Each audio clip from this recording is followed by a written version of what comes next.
Hello, hello, hello, and howdy there. Good evening. I hope everyone is having an excellent Sunday evening here. Welcome to Carrion Comfort Studios. My name is Brother Wes, a bolo tieless Brother Wes, but that's okay. We won't talk about it. A little bit of announcements before we get into everything, get into the nitty gritty here. Tonight, Iron City by Night. Next Wednesday is the second chapter of Tell Me Why. So go ahead, watch the first chapter of that game, that playthrough. Check it out on YouTube. Check out our YouTube. Check out our Twitter. Check out thirsttrapmothman.threadless.com for show merch and for more stuff. I've been cooking up some ideas for more merch. So keep your eyes peeled there. Also, Thursday leading into Friday, Thursday morning at 9 a.m., I am going to be doing a 24-hour charity stream for Thanksgiving, raising money for a dear friend of yours, mine, and our Big Dad's, Zeno, to raise money for his top surgery. We're trying to go for 10 grand. It's steep. We might not get there, but you know what? It's 24 hours and anything can happen. The last charity stream was a 12-hour charity stream, and I did 670 squats in it. So you know what? Expect something probably not as zany as that. A little bit healthier, but I've got some stuff in the old noggin cooking. I will be playing Doki Doki Literature Club. I might be playing Bloodborne. I don't know. I hate Souls games, but you know, that's compelling. There will be some Phasmophobia and Among Us and In Silence and other multiplayer games. There's going to be tons of stuff. It's 24 hours. A lot could happen, people.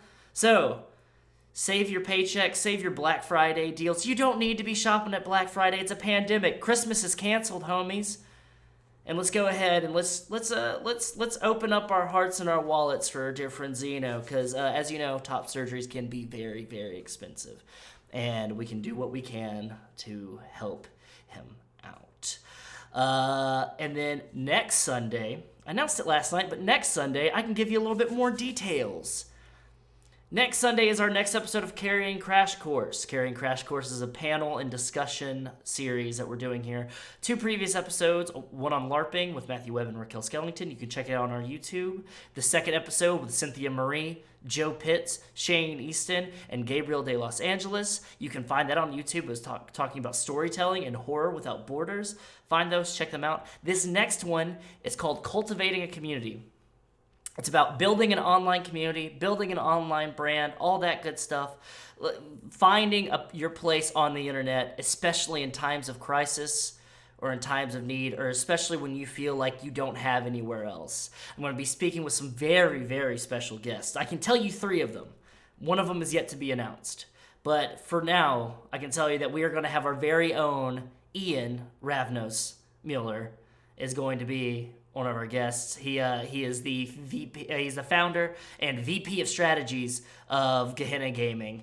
And then we have one Josephine McAdam, actor, martial artist, all around badass. You know her, you love her from her streams, as well as LA by Night, the Mortuary Collection on Shudder, and a bunch of other The Leftovers, bunch of other stuff. So you will see her on this panel, as well as Lisa Penrose, the brand manager for DM's Guild, as well as a streamer, a writer, podcaster, dungeon master, all these great things. And then one yet to be announced. So keep your eyes and ears peeled. All right, so we're getting close. You didn't come here for announcements. You came here for the continuing story of Iron City by Night. Before I get into my spiel and we hit those credits, I want to let you know that Iron City by Night is set in the world of darkness. If you do not know what the world of darkness is, it is a world that mirrors our own, but it's a little bit darker, it's a little bit grimmer, it's a little bit bleaker, where monsters and ghosts, haunts, and haunts roam amongst us mortals. In these games, you will see mature themes such as violence, sexual themes, language, scenes of terror, scenes of dread, horror, scares and spooks and all this stuff. And I want to let you know that if at any point anything comes up, our mods will take up and we'll take care of, and we'll put a content warning if something gets heavy. Go ahead, put on your oxygen mask first and take care of yourself, and then come back and check out the stream at a later date or anything like that. Once you can find on YouTube where you can skip the parts and everything and watch it on VOD, I want to make sure that you're taken care of before watching this content and everything like that. All right, is everyone ready? Because I'm ready. Get your GIF machines ready. Get your meme makers ready. Buckle up as we tell a vampire story.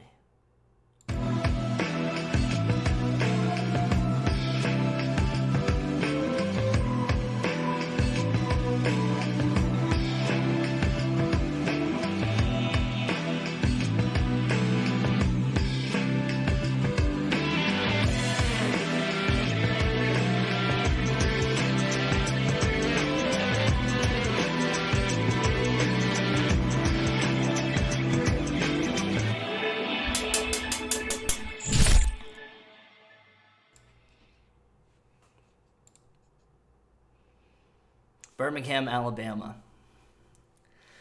Later in Halloween night, much Halloween night. To catch you up on our story, last session, on session 2, chapter 2, Night Terrors. Aaron, Books, Madelyn, and Altair are thrown right into investigation mode when Nosferatu whip Lazlo Khan is found on stage at the Liner Halloween party, staked in torpor. Using some of the off-the-cuff disciplines and silvered tongues, Masquerade is kept tentatively, and the prince is escorted away from the building. During a West Wing-style walk and talk, he tells the Coterie that they have 48 hours to bring any and all leads to him on the identity of the killer known as Tombstone, as well as Books' decision on whether or not he is going to shack up with the Coterie. All four split up in the area and they canvass the nightclub. Aaron runs into some anti-establishment biker kindred. Madelyn follows a suspicious individual. Altair investigates the crime scene and has a run-in with Carson Collier, Ventru Primogen. And Books learns about the true background of Jello, as well as some conspiracy hounds wise to this new world that he's been thrust into. The Coterie reconvene, taking Khan's body and making their way to Madelyn's haven, the tunnels beneath Lost Furnace.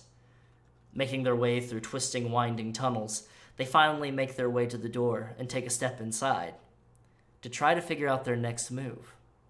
And that's where the cameras start rolling, transition, as you all step into the foyer of Madelyn's haven. Now, the first thing you see when you walk in is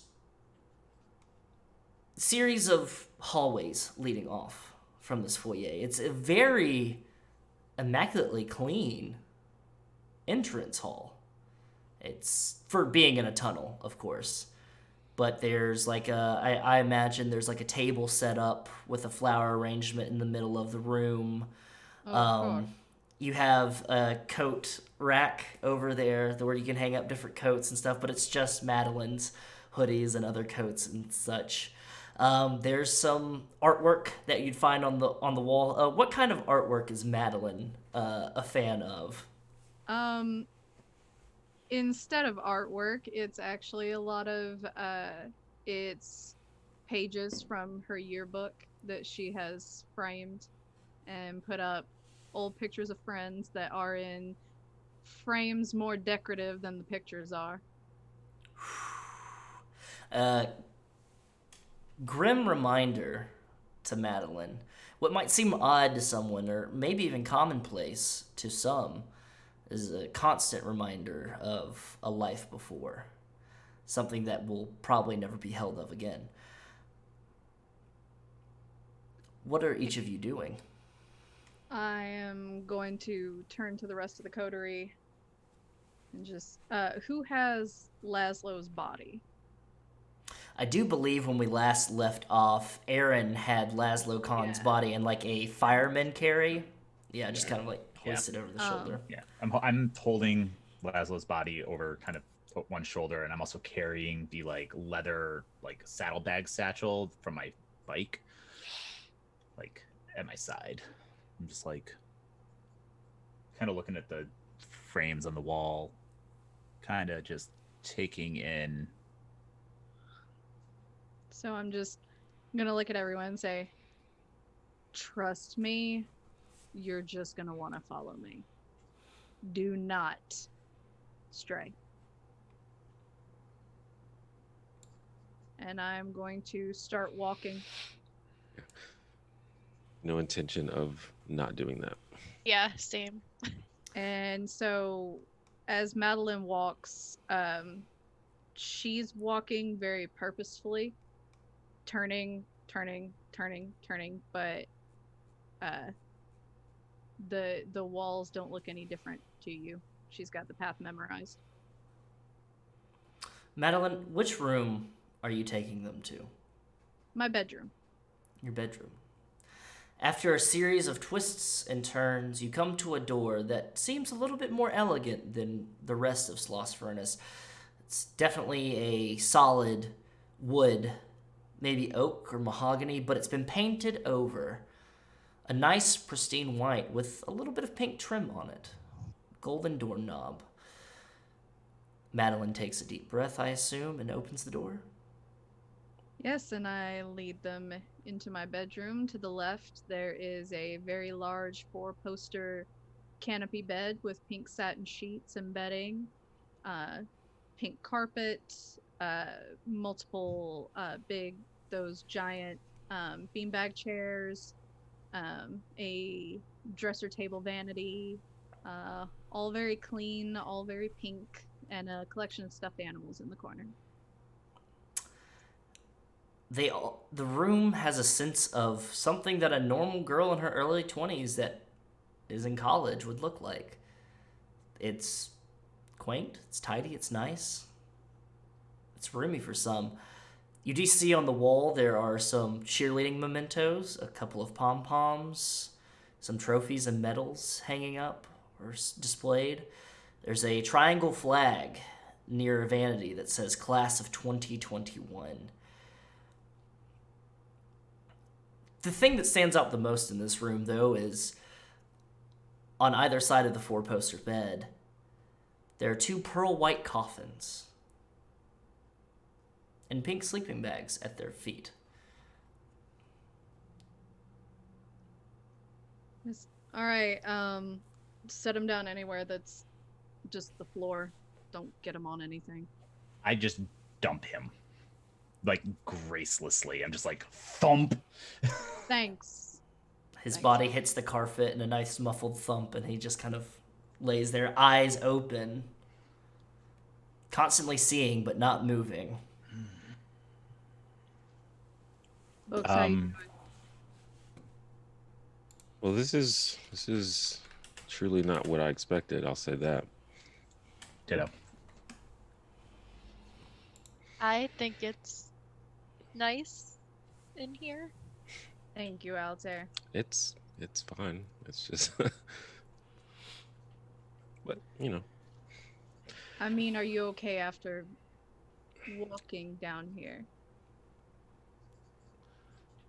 I feel like a lot has happened very quickly, and I'm not even really sure where I'm at right now. I don't know. Yeah. I feel like I need to follow you all's lead right now. I'm not sure. It's That's probably fair. for the best. I just wanted to make sure you weren't feeling like out of sorts walking down here. Sometimes that happens. I mean, it's no more out of sorts than anything else that's happened tonight. Okay. Good to know. Good to know. So, what the hell are we gonna do? That. Actually, let's back up one question. What the fuck is going on in this stupid city? Seriously, I came here because it was supposed to be calm. Yeah, it has been.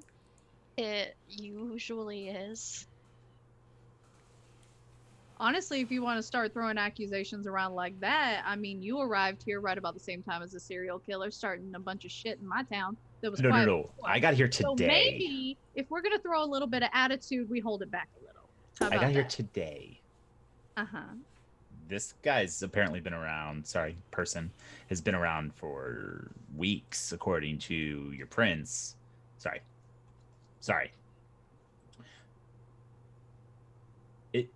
Is this normal? That's my No. question. No, That's my no, question. No. No. Okay.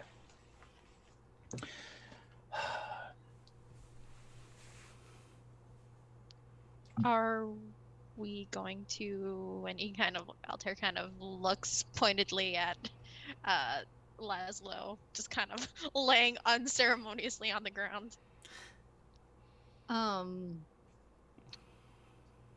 Well, not in here. I ain't having someone tear my fucking bedroom apart. So what's the deal with this guy? He's not dead. So, Go ahead. oh no, go right ahead. I want to hear how you do it.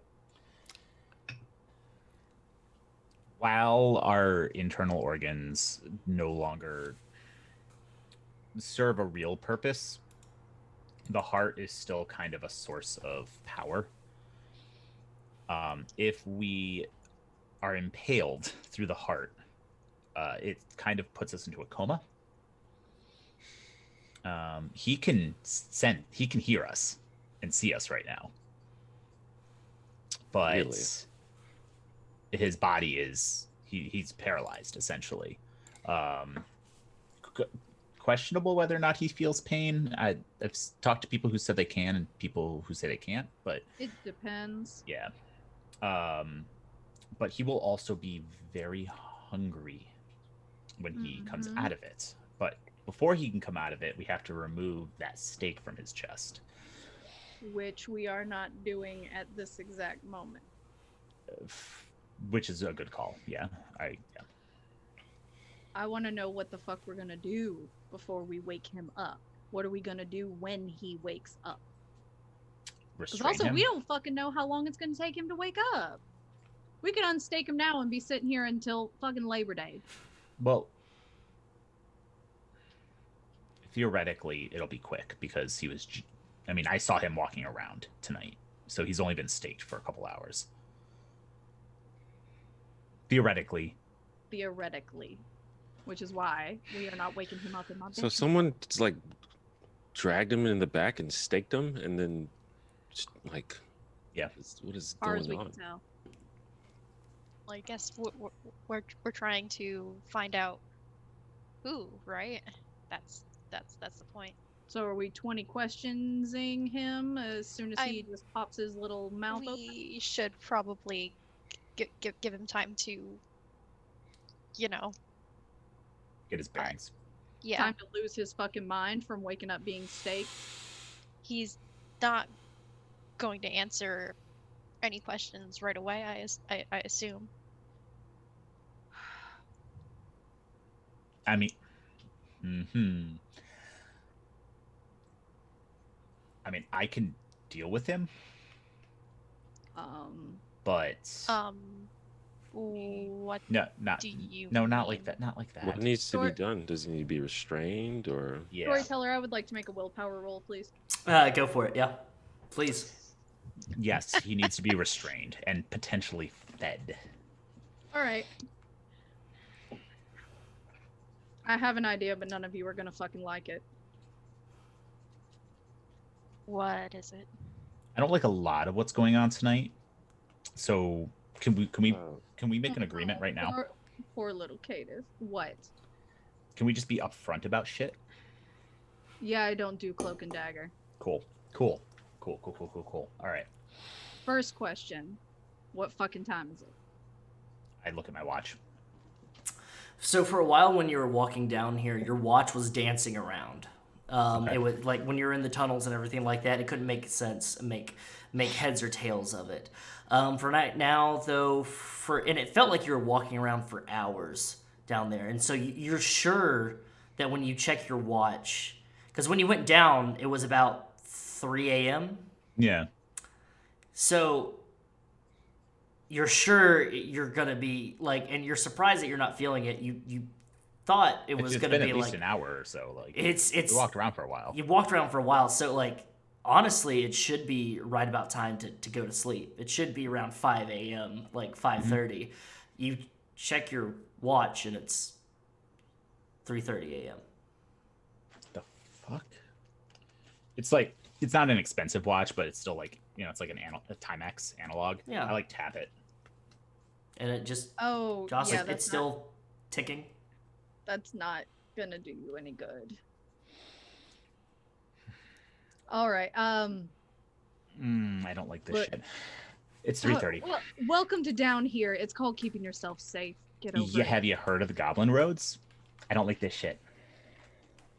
Well, princess, if we can all just go to bed, I'll fit you with a coffin or a sleeping bag, whatever the fuck you prefer. And we will deal with him tomorrow.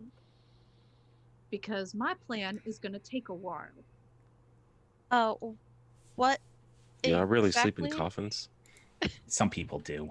I Some don't. people do. They like the way it blocks out the light, but we are 80 feet underground, so it's really not that much of an issue. And they make Mylar sleeping bags that do the same fucking thing. But some people prefer it. Some people are old-fashioned and fucking weird. I tried it. That's what I'm but gathering. really- Anyway, Sorry. Yes. what exactly is the plan again?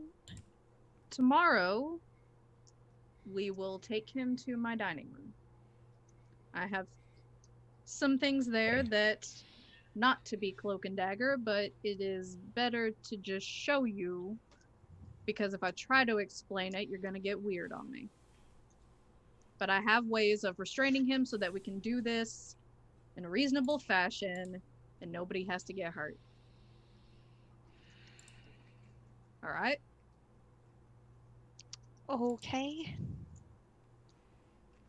Okay. So, and Madelyn's gonna go over and take a sleeping bag and open it and just put it over his body so she doesn't have to look at him. You just That's one option. drape it enough so that Nosferatu whip of Birmingham, Alabama is just a lump of sleeping bag on your floor there, Madelyn. Lump of pink satin, as he should be. Mm-hmm. And I am going to just, I'm gonna go and take off my hoodie, and I'm gonna just go ahead and crawl into bed and just gesture at the rest of the room. Whatever fucking suits your fancy, take it. So Madelyn crawls into bed, makes herself comfortable, it just leaves you three just kind of standing there like... Yeah. I mean, Yeah. she's not Oh, asleep God. yet. She's just like, Yeah, she's just getting comfortable. sleeping bag. I think I'd just sit on the floor against the wall. You don't have to be uncomfortable. You know that, right? Like, you're dead, but you can still be comfortable. I don't, and none of this is comfortable. Yeah, welcome to the rest of your unlife, I guess. I think I'll be okay. Alright. Well, there's plushies in the corner if you need them. Altair, what are you doing? I think Altair will. He looks a little embarrassed as Maddie's like getting into bed and like being like, whatever, just do whatever you want.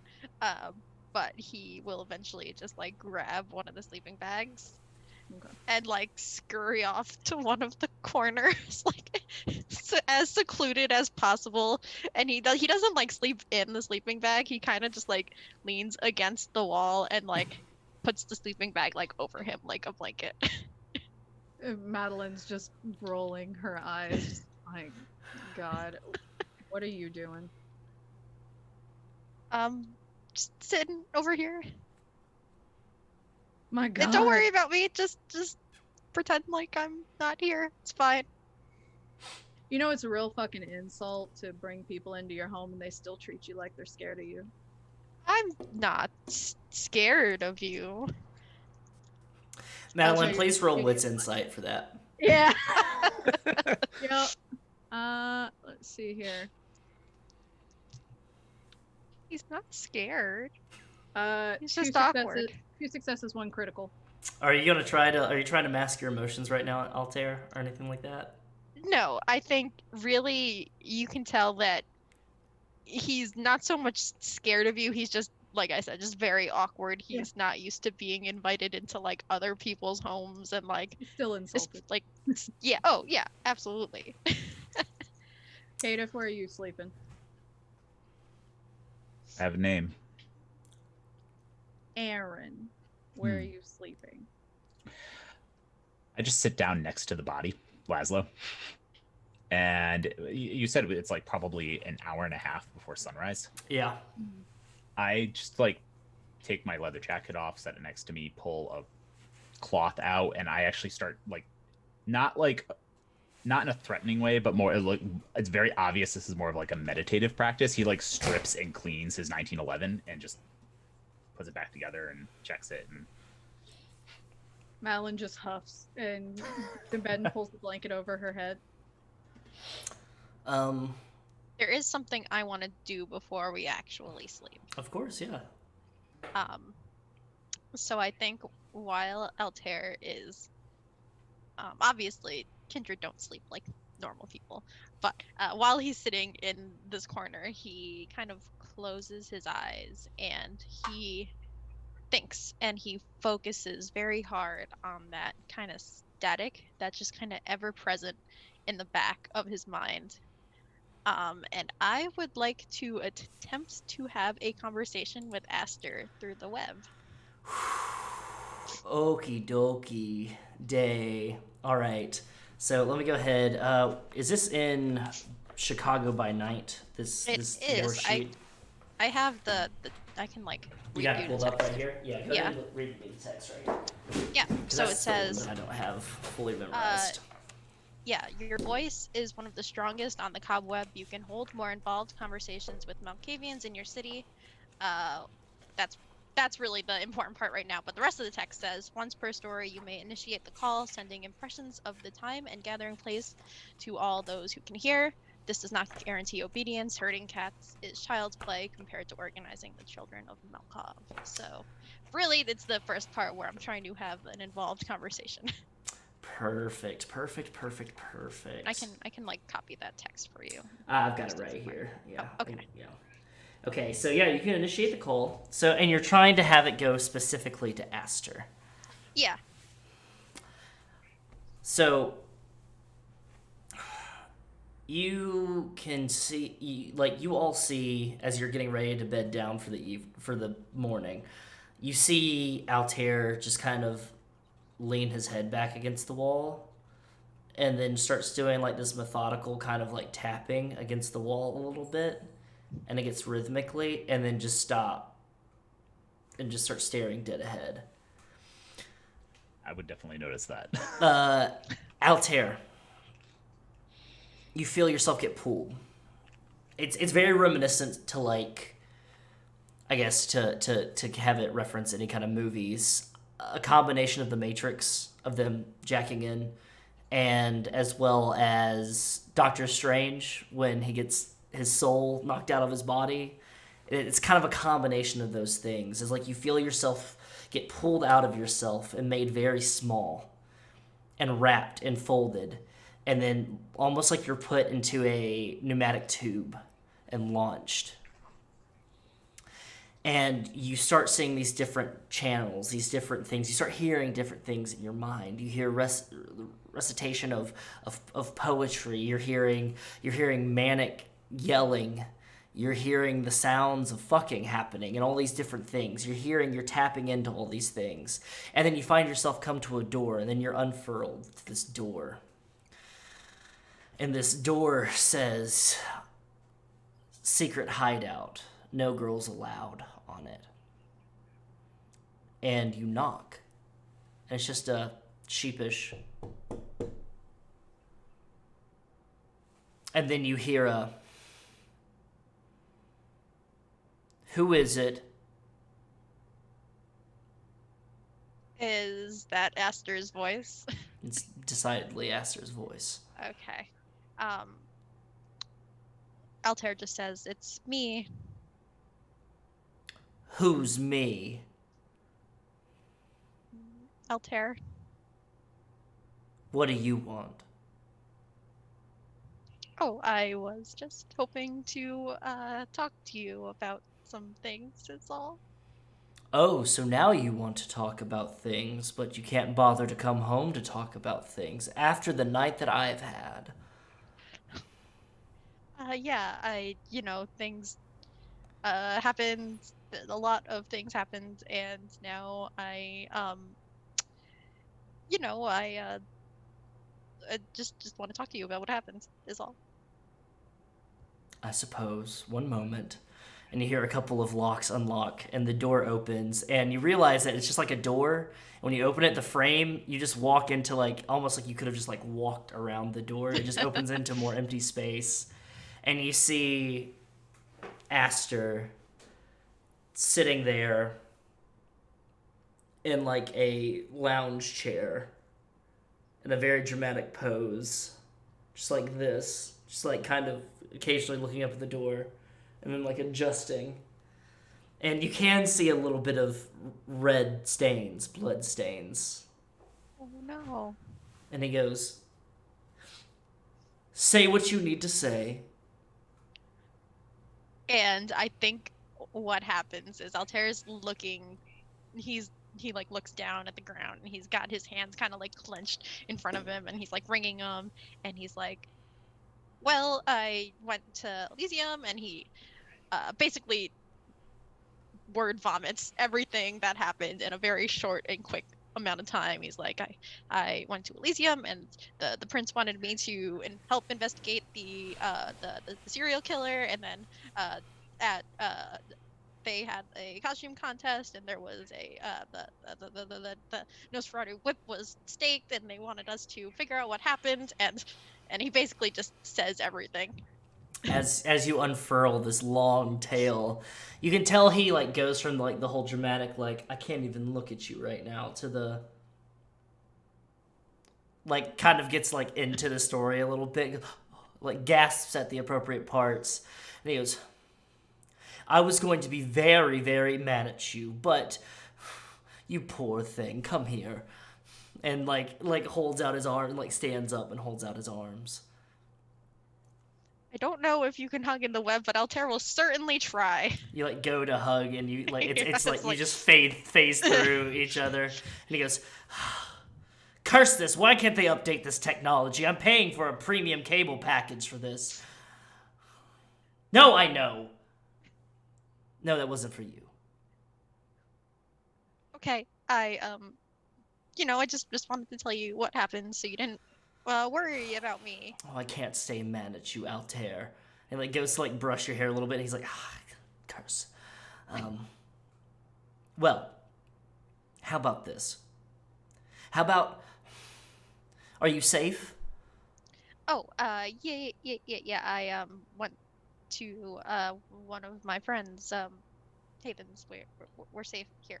What kind of friend? Um, what do you mean?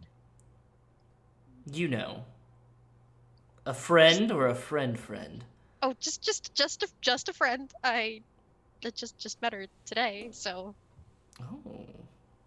You will have to tell me all the details when you come back home. This place gives me the willies. You never know who could just drop in. One time I was in the cobweb, and then some man from Toronto just kind of stumbled on in. And he just, we had a thrilling conversation, but I could have been showering. Yeah, I just it's easier to say these things in words than over text,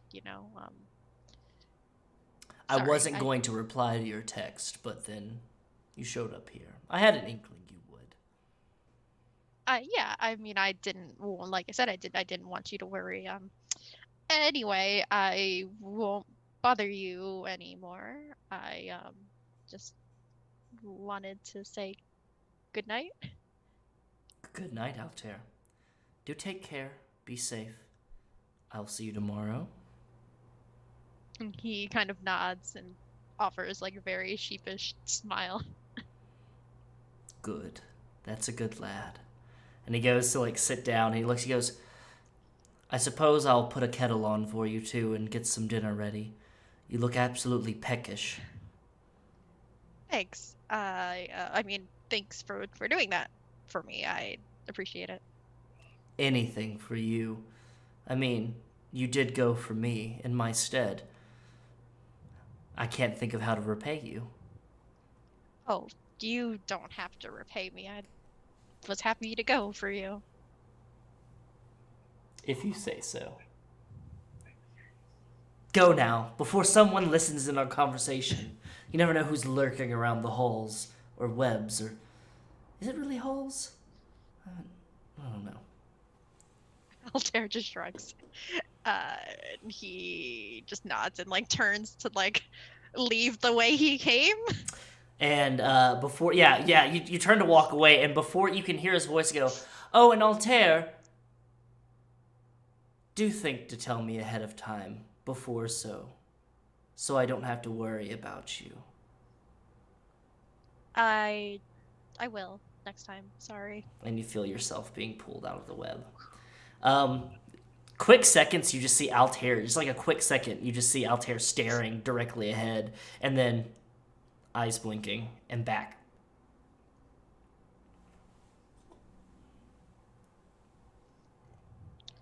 And once he's done with that, he just kind of like pulls up the bag and like goes to sleep. Yeah, I just go back to cleaning gun. Reassemble. Put away. During the metal, Madelyn's gonna peek at what Aaron's doing, roll her eyes, and go back to sleep.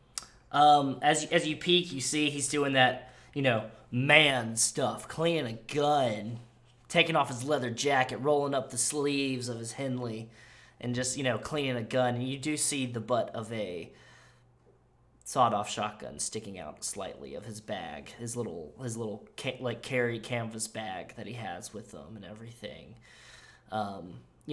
Just doing guy stuff. Not the worst thing that's in this building. I think I wait until I think that no one is looking at me, and I just pull out that note that was in the wallet again, which I believe says something like, don't listen to them, learn at the library.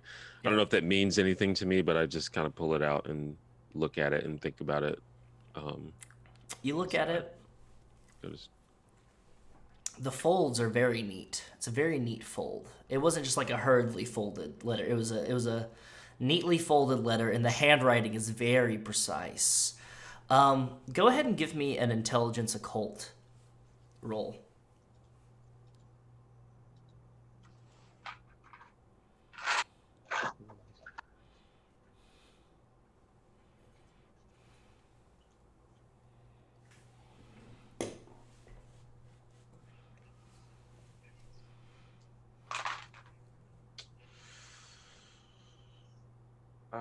That's just one. Just one success. It feels weird because the paper feels like thick, almost like cardstock, but it doesn't fold like cardstock. It folds like paper. And you're looking through it, and like you look behind it because the type of pen that was used, there should be like bleed through on it, but there's no bleed through. And there's no indent where like a pen was pressed on it. And then you notice a symbol that was kind of in an O of the don't, and it looks like a stylized, like it was just like a line drawing or something like that, or somebody went into Photoshop and they just took a couple of triangles and put them on top of each other. But you see 3 triangles starting small and then getting larger, with like a rectangle at the bottom. It looks like a pine tree, but it's turned upside down.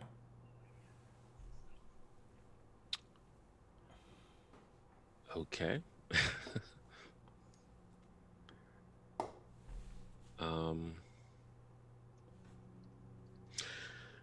Yeah, I don't think I know what to do with that at this moment, but Probably if you showed it to somebody else, they might give you a little bit more insight. yeah. Altair is just waiting in the corner, doing the whole, I'm at a sleepover, I don't know anybody. Let me pretend to sleep. Yeah, like closed eyes. I won't do that right now. I will just keep that fresh in my mind as I prepare to go to sleep. Perfect. You go ahead and get ready, and you just kind of lean up. The next hour and a half comes quickly for most. Aaron, I imagine you just kind of like, all right, now I'll use my leather jacket as a pillow, and Yeah. Hold it up, lay it Yeah. down, lay down on my back, pull my phone out, see if I get signal. it's No signal. it's no signal whatsoever. Yeah. Put it away. Put away, and then as you're getting ready to go to sleep, the smell of like flesh, body odor, and is that like Italian food or something, or is it Mediterranean? It's coming from your left, and you kind of like look over, and you notice from like where the sleeping bag is covering Lazlo, you can kind of just see his face peeking out of it, so it looks like he's peeking out of his sleeping bag, and his eyes are just staring at you. And I assume Aaron just goes, and just like rolls over. Yep. Just turn my head the other way. And you all prepare for a slumber that seemingly takes you all at once. It's just like a light turning off in a lighthouse and everything going pitch black. Next day, November 1st. It's the day after Halloween.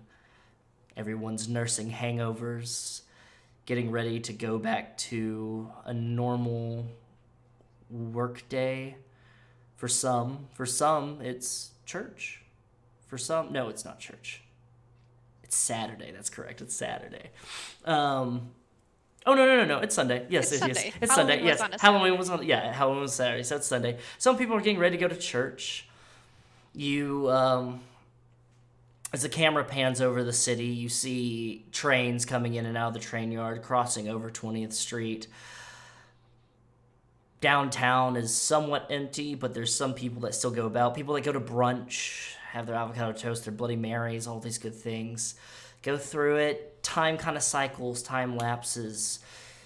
The lights of the city come on, and there's the decided noise of, is that Christmas music being played already? Of course it is. It's November in the South. The sun goes down about 5:30 p.m. And you all wake up at once. I need to get some rouse checks from you all. Here we go. I get hungrier. Me too. What are your hungers at now? 3. 2, 3, 3. I succeed. I'm still. You did. At least one of us did. The baby fledgling vampire over here is like, I don't know what y'all's excuse is. I'm good. Solid. Yeah. You all, I'm hungry. each of you wake up a little bit more peckish, except for Books, who's just fine. You all kind of just like just wake up and kind of look at each other. Aaron, you've kind of shifted a little bit, just like gravity has kind of pulled your body a little bit, so you're completely turned away from Lazlo Khan. And what are we all doing? I'm just getting up, stretching. I don't physically need to, but just doing basic cheer calisthenics stretching off to the side of the bed.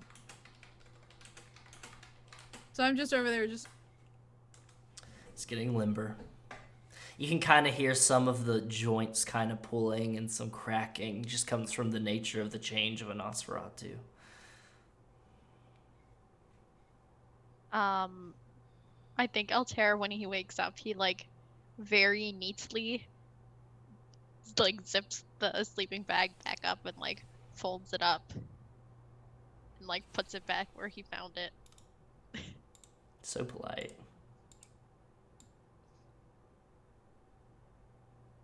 Does not mention how hungry he is. Why would you? I'm going Exactly. to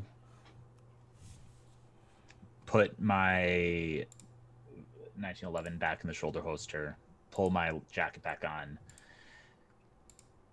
put anything that was still out back in my bag, kind of glance at the blood packs that are in my bag, and then just very quickly glance around the room and just shut it and kind of do the leather buckle on it. And check on Lazlo. There, sleeping like the baby he was the night before, eyes still open, staring, almost pleading. Just like, and I pull the sleeping bag up over his head a little bit more. Fucking A. Alright. Just cover him completely. I think I just wake up and look around. And it's like, oh yeah, this is still happening. This is that wasn't a bad dream. Madelyn's just up doing exercises like, good morning. and as she sees people waking up, she's just still doing her stretches, but just, good morning.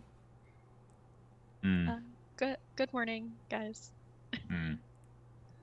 Oh god, you're all weird. None of you have been to cheer camp. Okay. Yes, that makes us weird. Sorry. Yeah. It makes you weird. Okay, princess. Anyway, What are we doing with him? we're going to the dining room. And before we go, Why does that sound ominous when you say it? everything sounds ominous when I say it, sugar. And as I said, no cloak and dagger. It's my dining room. It's exactly what it is.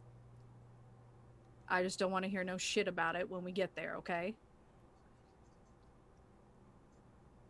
Altair kind of furrows his brows a little. He's like, looks very suspicious. I don't want to hear shit out of you, Peanut. Right. Okay. Books, feel free to freak the fuck out, okay? Feel free. I will not be insulted. I Hey. truly do not know what is about to happen. You're new to all of this, so I just imagine anything that has to do with our true monstrous nature is actually going to be a bit of a problem for you for a while.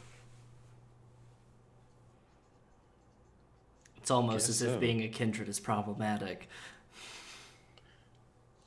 All right. I mean, I admire how comfortable you seem to be with all of this, or at least the way you portray it.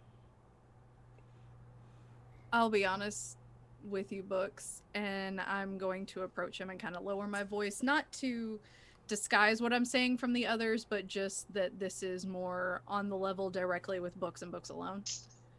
I'm just gonna say, it's been 2 years for me, but I've been where you were, and thankfully you got a face that lets you go topside more frequently.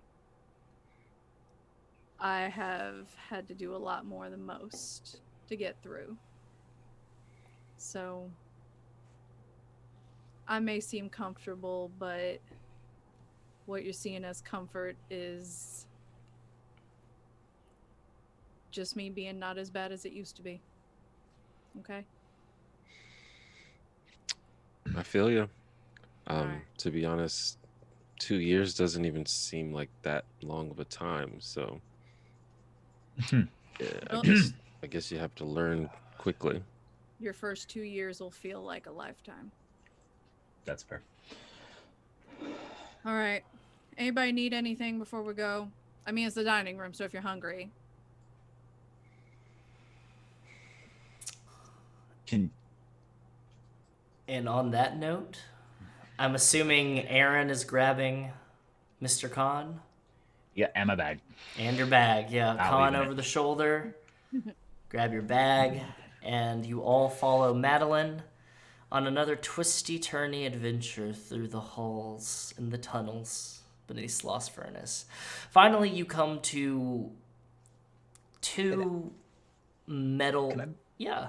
Can I make a roll again? Yeah, go ahead and make a roll. See if I can You wanna parse make- my way around this fucking place. Yeah, you want to go ahead and make a wits awareness check for me there? Yeah. Actually, I have a question. Okay. Would wit survival make sense? Oh, that would make perfect sense, Yeah. yes. To be honest, yeah.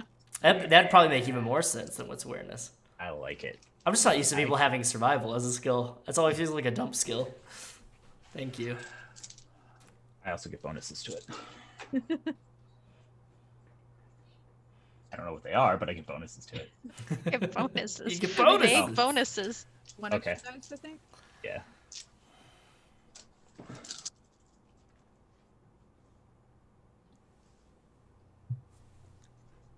Only 3. 3. Oh, 4? Okay, 4. 4 successes. For a moment, you've got it. You're like, I've got this. Left, I've, right, left. Okay. I know exactly wait, how to why- get from the That's di- the same picture. Fuck. What? Yep. You're like, I know exactly how to get from her room to the dining room. I've got it. I don't know how to get out, but I've got it. And then immediately, it's like, wait, that turn doesn't make sense at all. And like, you turn back and you realize that the hallway you've been walking down is different from what you've been, what you were used to just like a second ago. And you're like, oh, fucking A, and you lose it. I'm gonna notice his confusion and just. It's not even confusion. It's like blatant. I hate this shit. I've dealt with this before. Oh yeah, and she's laughing all the way through it. Just, it's called a security system. Can't get that from ADT though. Uh-uh. Soon you're all brought before two faded rusted aquamarine metal doors. But just say warning on them. And you've got two metal pull handles. And I am going to grab onto the handle, hold up one finger. I'm going to open the door just enough for myself to peek in, check my setup, come back out. Okay. All is how you left it.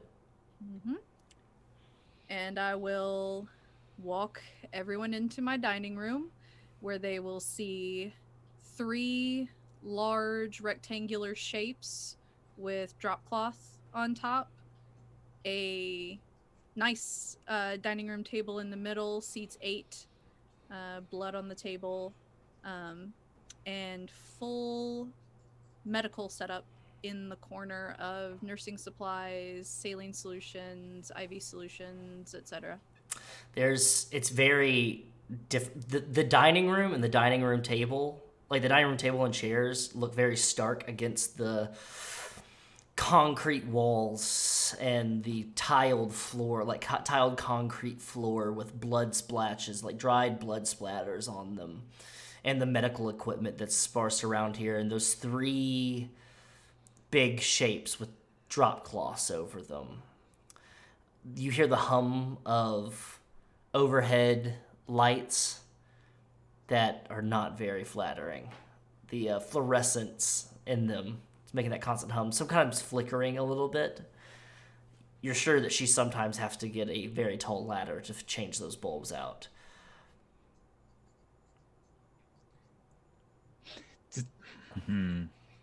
What? No, sorry, out of character. I'm gonna stifle any questions I have. Okay. I'm gonna walk over and just less unceremoniously this time place Lazlo on the table. Yeah, just kind of dump Lazlo on the dining room table. Yep.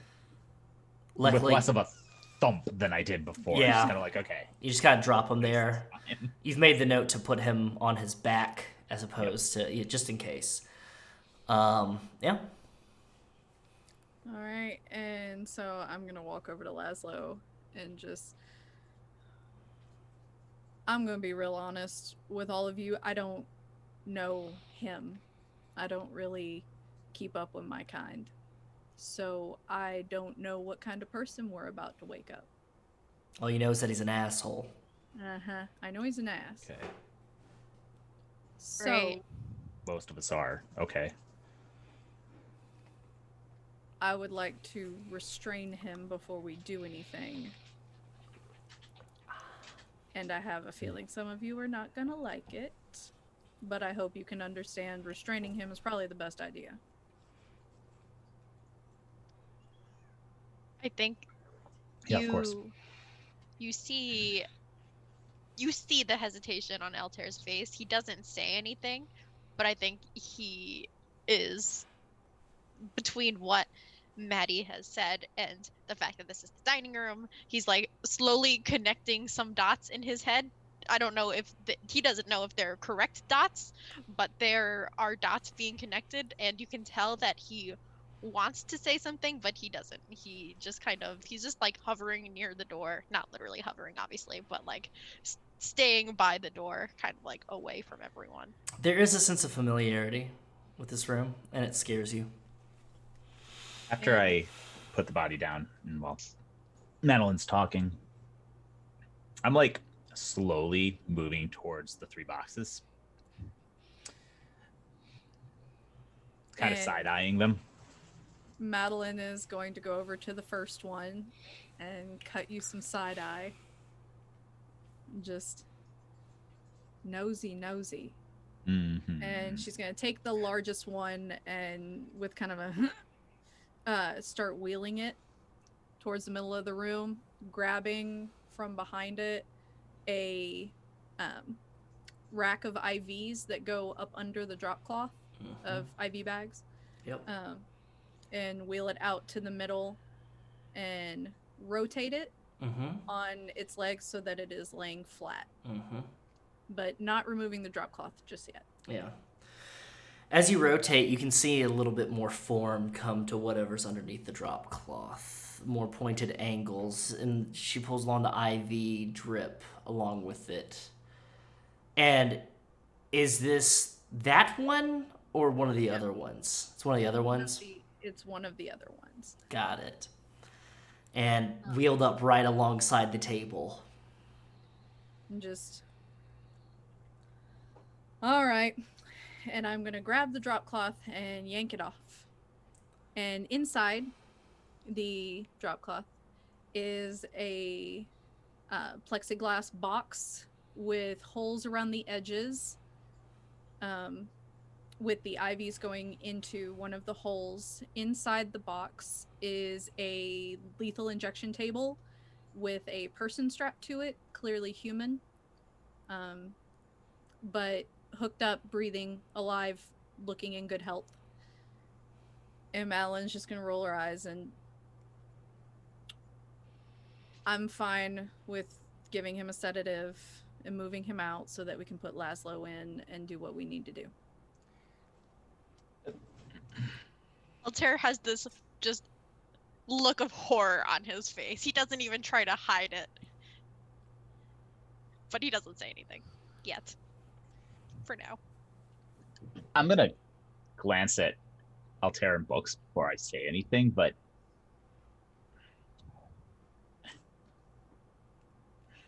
Yeah, I'm not saying anything, but I think I don't know if it's so much horror, but just like what the fuck?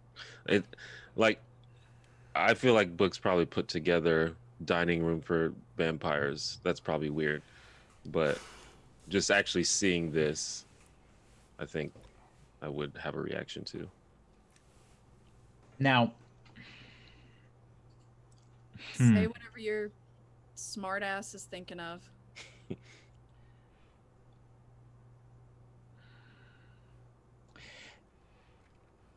I had a hunch. But what the fuck? It's survival. It's a little bit more difficult for me than it is for you. I'm not touching that. But I get by. Okay. He's fine. Is he? For like the next 5 minutes, maybe. He's fine. I'm going to give him a sedative, and he's going to sleep through everything we're about to do, okay? For all But intents and purposes, he is just lying there. He's strapped in. His eyes are closed. He's breathing. Normal I was a breath. fucking nursing student, all right? Okay, so this That doesn't is make this weird. better. This is not Yes, normal. this is weird. This is not normal. Okay. folks. Oh my god. Look, Maddie, I'm sorry. He Do might be not alive. Call me Maddie. Look, he might be alive, but is that really? I'm sorry, Nothing? Altair. If we're gonna get into this, then let's get into this. Who's the last person you fed on? Altair doesn't answer. Aaron, what about you? Your last feed, what was it? From a person? Yeah. I don't know. It was actually over a year ago. How are they feeling? Can you Fine. guarantee that they feel fine? Yeah. And what about I the didn't last? kill them. Also, I caught your little phrase there. When was your last feed? I'd straight up pull a blood pack out of my bag. Gross. Yeah, well, you know what? My juice box is a little less inhumane than yours. Is it really? Or have you thought about the fact that, ones like you actually make blood transfusions more difficult in this city? So you're actually doing a little bit of a spider web of harm. So none of us are innocent here, and I don't want to hear any shit about it. All right? I'm sorry. I steal a handful of blood packs from a blood drive every couple months. You kidnap people off the street and I'm lock them sorry, in what plexiglass about boxes and then Oh, no. feed off them? I'm sorry. Did I say I kidnapped him off the streets? Did I say that? I want to hear. Please Then play the tape back. Please Where did the play the tape back. fuck did you get a grown-ass adult in a plexiglass box? Explain that one for me. He volunteered. Oh, did he? He You want me to volunteered to be look? locked in a Wanna ask box him? until he's dead. No. Okay, and what happens when we pull that stake out and then leave them locked together? I'm not leaving him locked together, you idiot. I'm gonna sedate the guy, take him out, probably lay him in a corner nice and comfortable like how all you prefer to fucking sleep, apparently. And I am going to put Lazlo in his place on the table so that we can have Lazlo in a box where he can't lose his goddamn mind when he wakes up, okay?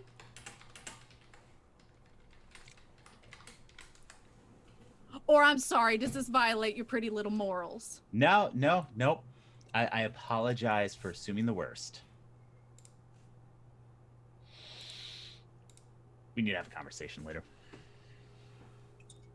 I glanced at the other two boxes. Without the children present? Not a child. I'm talking about how he treats you, Altair, not your actual age. Yeah, I'm the... Okay, sure. Sure, Yeah, go ahead. old man. Yep. Let's mhm. do this. Books. After you. Books, I understand that this is a lot. I'm sorry, hon. I'm not touching that right now. It's Smart. better if you don't. So I am going to go over and increase the drip on one of the bags. Kind of squeeze it a little bit, make sure there's no air bubbles. Yeah. And then once it's settled, check his breathing, make sure it slows to the appropriate rate. Yep. And then unhook him, unstrap him, go set him properly in the corner. I'm going to go grab a fresh set of needles, pop those. But I'm going to put Lazlo in. He doesn't need an IV. And strap him to the table, strap the arms down, the legs down, whole body, neck to ankle. And Question. Yes. While you're strapping Lazlo in, can I go over to the former box occupant just to double check to make sure that this guy is actually still alive? Yeah. Give me intelligence medicine. Cool.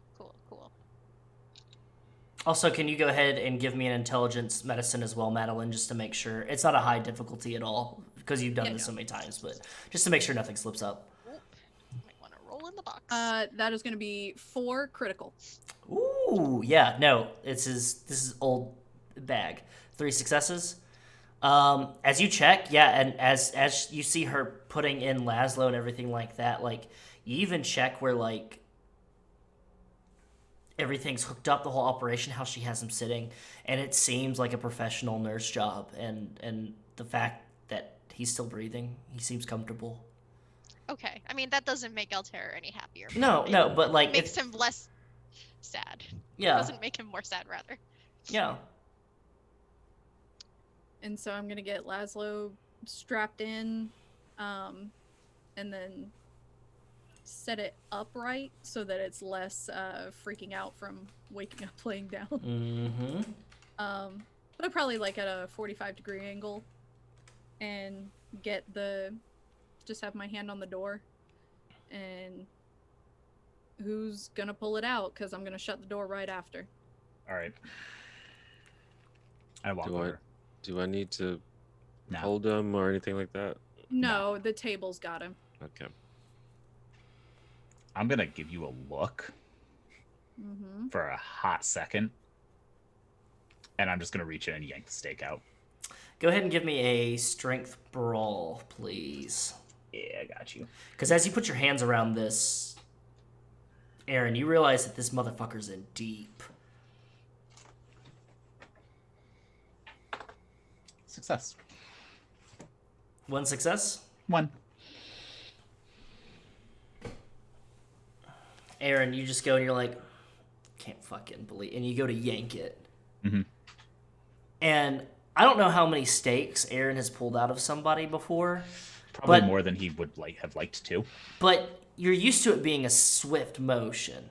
Yeah. And when you tug, you feel some ripping and tearing. And there's resistance. And, like, you all see him go like that. And then, like, you see Lazlo's body just get pulled up like that. Like, and then you hear there's some strain in his rib cage. And then Like, settles back Christ, down. are you new here? That's supposed to happen? No. No. This Go ahead. is Go ahead and give me a wits. Let's go wits technology. Or investigation. Either or. Altair looks even more horrified. 2 Not a fan. successes. Yeah. You realize that this stake is a little bit more higher tech than ones. You notice that there's like symbols on it and everything like that. There's that tombstone symbol on it with the ankh and everything like that. And you notice that it's inlaid with gold. Typically you'd be like, oh, it'd be inlaid with silver, but it's inlaid with gold. And then you realize that symbol is actually a button. And you realize that there's like lines. As you pulled some of the stake out, you can tell that there's like sockets. There's 4 sockets alternating from each other on the shaft of this stake. fuck. Sorry, I say to him. I push the button. You see quick, very quick, blades pop out of his like ribs, like cut through the flesh. And they go into the sockets. And then you pull. Yeah. Okay. And I'm gonna shut and lock the case and step back. As soon as you pull that stake out, you hear a motherfucker, and like the fucking table starts like fucking jostling around, and you feel the leather straps pulling against each other, and that cutoff at the end of the fucker gets cut off a little bit and like muffled a little bit as the plexiglass door goes on to it. And you just hear a string of, I'll fucking get you! I'll eat your fucking face off! I'm gonna rip your fucking asshole! How do you not know to press a fucking button on a fucking steak? What are you, new here? Lazlo, shut up. Fuck you! Fuck you. I will put this back. And you see him now, like, his gesture, like, he does look like a burn victim almost. And his mouth has kind of split open almost like a snake a little bit at the corners. And you see his full, like, he's got full, like, shark teeth. And his eyes are bloodshot red, and he's crying whatever blood's left within him, and it's coming out of his nose. And also, Altair, you're at Hunger 3.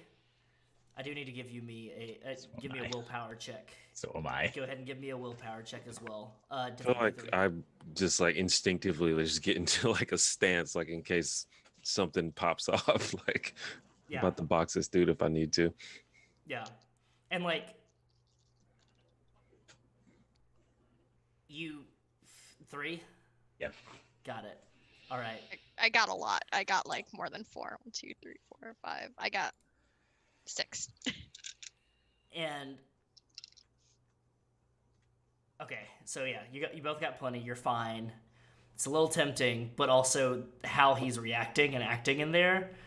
The beast in you's kind of like, maybe not. like for once, like the beast inside you's like, yeah, he's weak, but I don't know if it's worth it. Like, and the guy is like pulling at the restraints and stuff like that, and he goes, "Let me the fuck out of here! Let me at the motherfucker who did this to me! Are you protecting him? Huh? Is it one of you 4? Let me guess."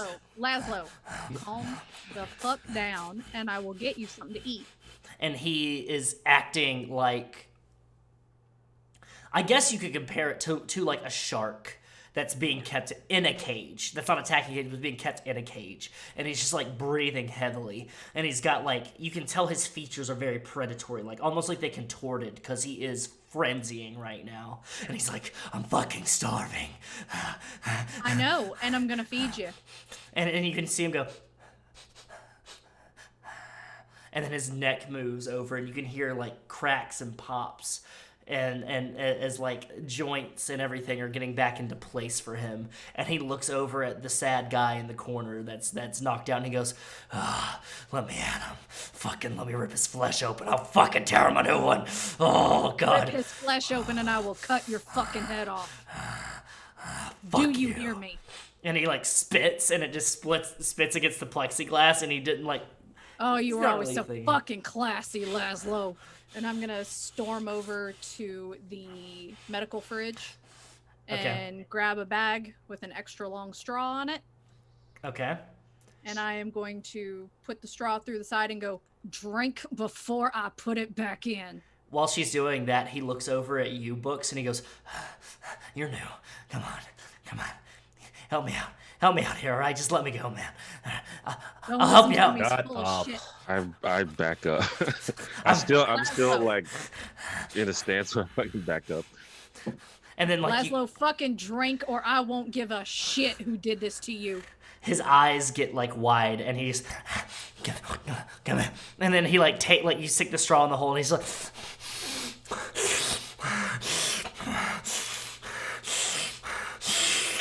And Madelin's just squeezing it. Just... and he's like licking at like a little bit that's dripped on his shoulder, and he's like, Need more? "More. Give me fucking more. You, quiet one. Yeah, I've seen you before. Come on. Oh, hey! Eyes on me. Eyes on me. You don't fucking talk to them. Not yet. And you see he's gone from like the point of like tugging against the restraints to now he's trying to do the thing of like he's trying to slip his hands out. And she's just squeezed the blood bag to get more into his mouth.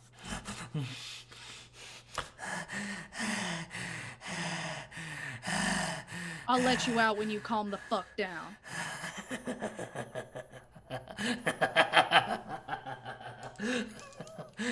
I don't think a juice box is gonna cut it here, lady. I'm fucking hungry.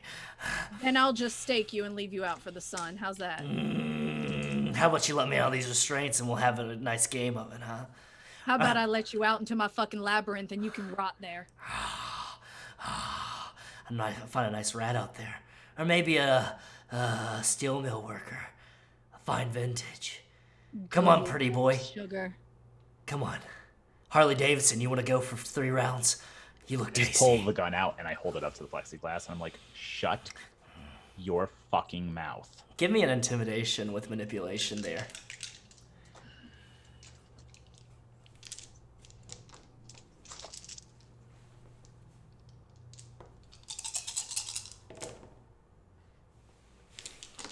Three success. 3 successes. Okay. Yeah, 3 success. So he did also get 3 successes. It's almost But a bestial. Or sorry, Oh, it was also ooh. messy crit. oh, he also gets 3 successes, but he is strapped to a table. He is also being fed. It's not the way that he'd like it, but he also understands that he is immensely outnumbered. So you see him acquiesce a little bit, and he just goes, Better, less creepy, less creepy. Perfect. I like this one, Madelyn. It is Madelyn, right? Yep. Too fucking hoity-toity to come hang out in the tower, are you?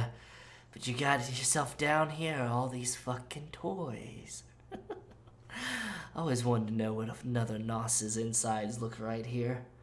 It's cozy. Mahogany on that dining table.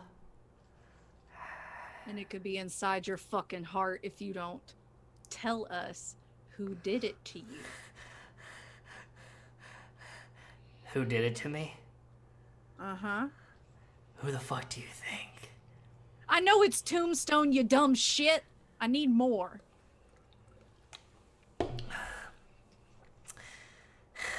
Well. And he starts thinking, like, he puts on, like, a thinking face. And he's concentrating. And he's like, that's funny.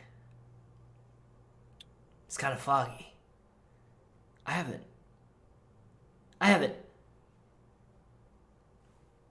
You. New guy. He looks at books. He goes, you ever take a Xanax while you're at a party before? We all have, Lazlo. What is? Things are What? kind of fuzzy. Maybe you've been I'm drugged sorry. before. No one here has gone to a frat party. All right. Yes. Why are you Thank talking to me? I'm not the person you need to be talking to right now.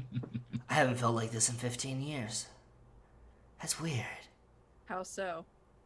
I think I got roofied. Still happen.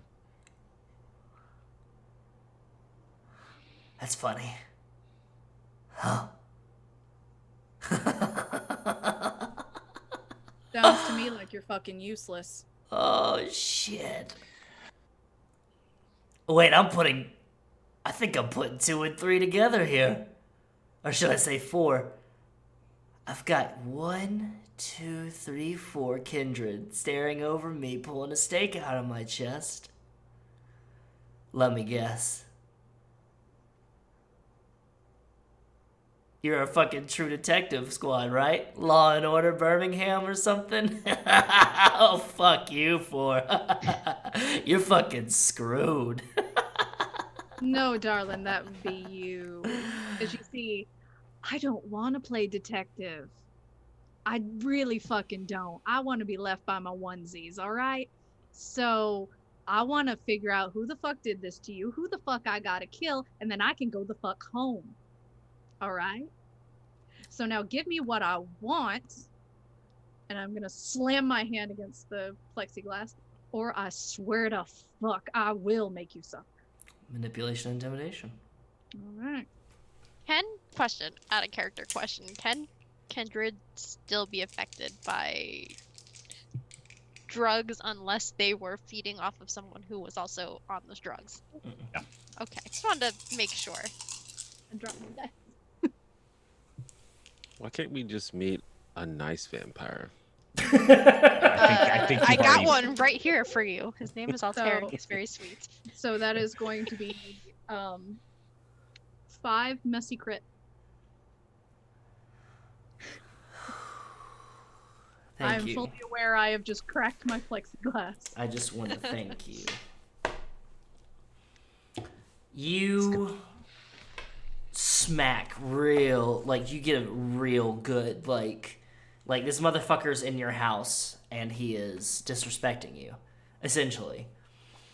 And you do crack the plexiglass. You just hit it at a point where it's pretty weak and it cracks. And you can see him, he almost whimpers away from it because he thought that you were gonna like smash through it, and he's like and you notice his eyes flick towards the crack in the plexiglass.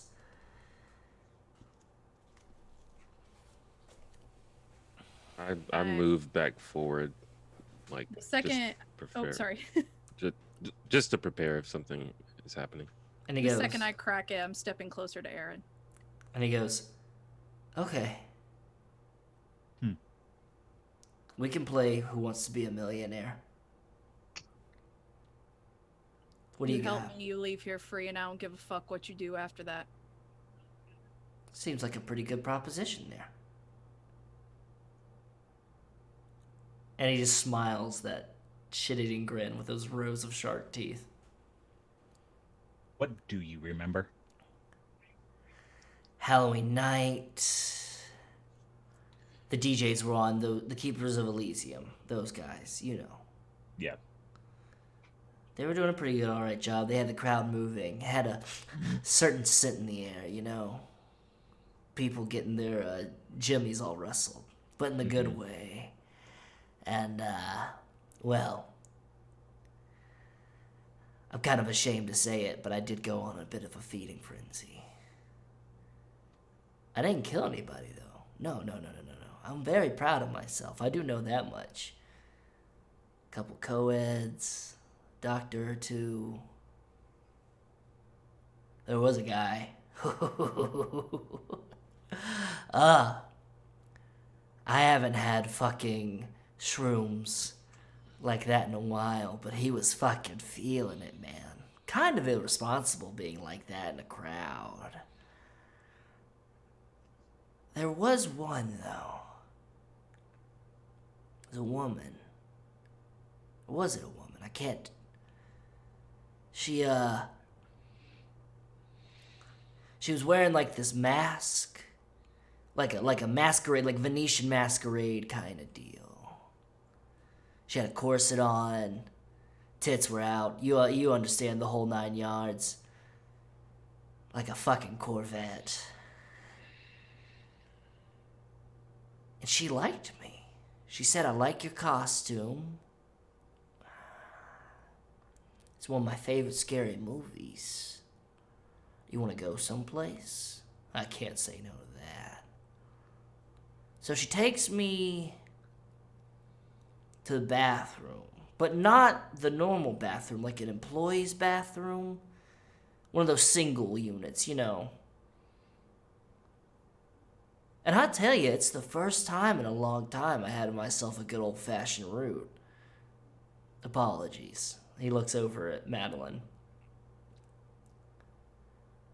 She asked me to bite her, and I was in no state to say no, you know what I'm saying? So I did. And it all gets a little bit darker after that. Oh my god, you are so obviously stupid. No. There is one thing I do remember. I was trying to make my way towards Elysium because the fucking dude with the mullet, the Val Kilmer from Heat haircut, stops by and he said something like, your presence is expected. And I was like, yeah, fuck you, or something like that, you know. And I was trying to make my way to the stairs. And I almost fell and someone caught me. Which was weird because I didn't think somebody could help me? See me? And I was in no state to be walking. Next thing I know, someone says to me, it's,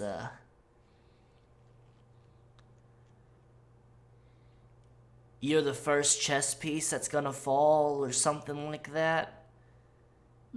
And then, whoosh, pain. Or he doesn't do that, but he's like, pain. And then I'm gone. It's black. I couldn't hold on. And then, I mean, last thing I actually remember is you for lugging me around down here. I kept trying to talk to you, but you couldn't hear me.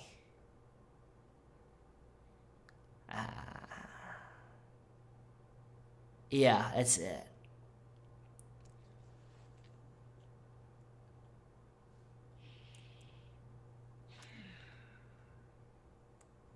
Tell me,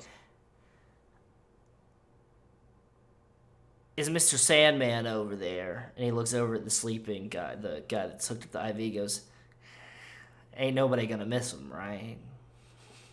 I will. And he means a whole lot fucking more to me than you. Fine.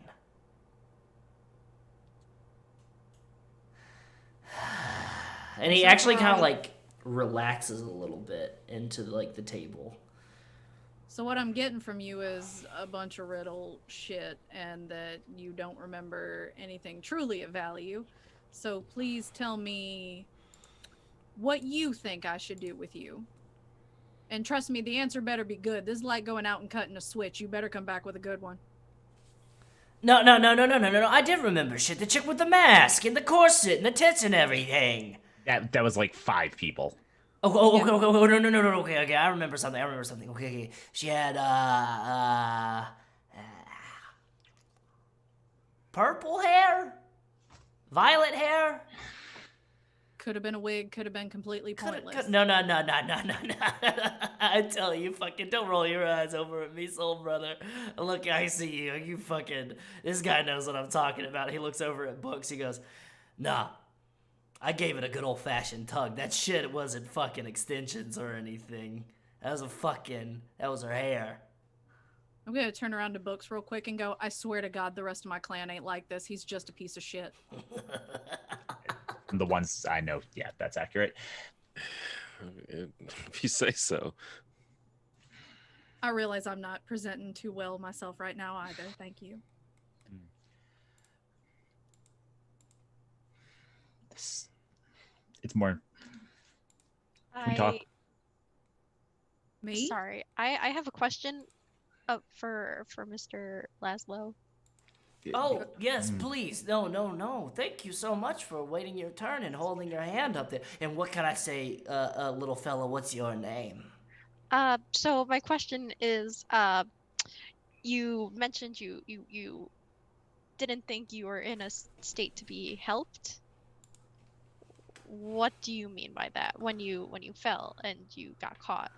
Well, Halloween's typically a good night for me to kind of wander about without having to do the old now you see me, now you don't trick. I don't I'm gesticulating, but he's not gesticulating. He's kind of gesticulating, but his hands are strapped. And he goes, so I was like, oh, look at me. I look like fucking Stouffer's lasagna out of the dish. So I was like, why not go as Freddy Krueger this year? It's a great costume. Fucking fedora. I even got like the old fucking fish knives and everything. It's all right. Keep Get it to rolling. the point. Point is getting there. Well, when I started feeling a little bit woozy in the head, like fucking that whole browning out kind of thing, I was like, whoa, fucking... Hey, soul sister, I gotta fucking pump the brakes because I might do something unseemly. You know what I'm saying? This guy knows. Look at him. Fucking leather jacket and all. He knows. And so I decided to make myself a little, pull the old hollow man there, gotta fade away so nobody could see me. But when I fell, somebody grabbed me and they held me and they're like, you okay? And I was like, yeah, thanks, brother. Yeah, of course. It's weird. I don't know. Okay. Well, that is maybe a little helpful then. Where did that happen in the club? The fucking fuck me. was it the stairs, that the spiral stairs that kind of lead up to the fucking VIP area. Okay, yeah. All Yeah. right.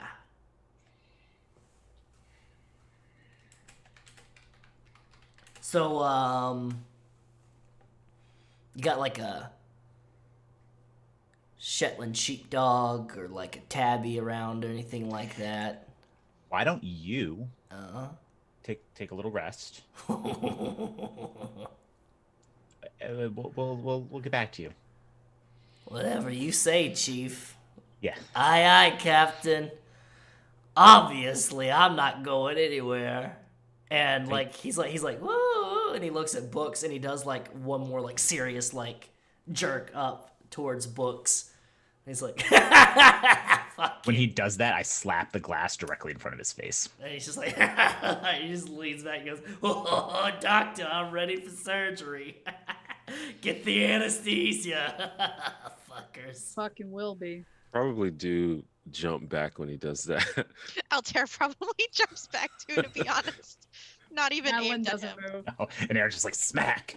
And And you so just kind of hear him like just lean back and he just starts singing to himself. It's like Curtis Lowe or something like that by Leonard Skinner, and he's just like, he doesn't have that bad of a singing voice actually. It's just that his speaking voice is fucking grating. Imagine worse than what I'm doing to my own vocal cords right now. It's like fucking gravel in his fucking throat. I'm gonna turn to Aaron. You wanted to talk? We're here. And the room's fairly large, so we can go to the other side without him hearing us. All right. And you hear him as he's like walking away. He's like, "Whoa, huddle!" Fuck. I'm just He's worse than the other one. yeah. And people actually want to sit here and judge me for not hanging out with my clan. No, I 100% get it now. All right. This is actually more information than we had before, so this was useful, I if know, not but we irritating. tell him that. That's why I wanted to talk over here. No, it's a lot of good shit. It's a lot to go on.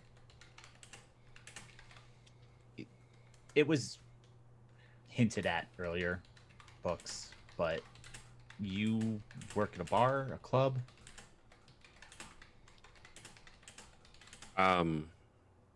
So I'm over there with y'all. I thought y'all went. Yeah, no, over to the it's side. all four Okay. of us. Sorry. Okay, Family yeah, I meeting. wasn't clear Aaron on was that like either, all but- four of you, all three of us, Family four of meeting. us. I used to work at Mellow Mushroom. I am currently unemployed. For those of you who don't know what Mellow Mushroom is, it's like a Grateful Dead meets Pizza Hut kind of thing, but with craft beer. Oh, okay. Yeah. Do you know anyone we could ask about the woman he described? It's not a great description, but maybe we can pull security footage and get a better one.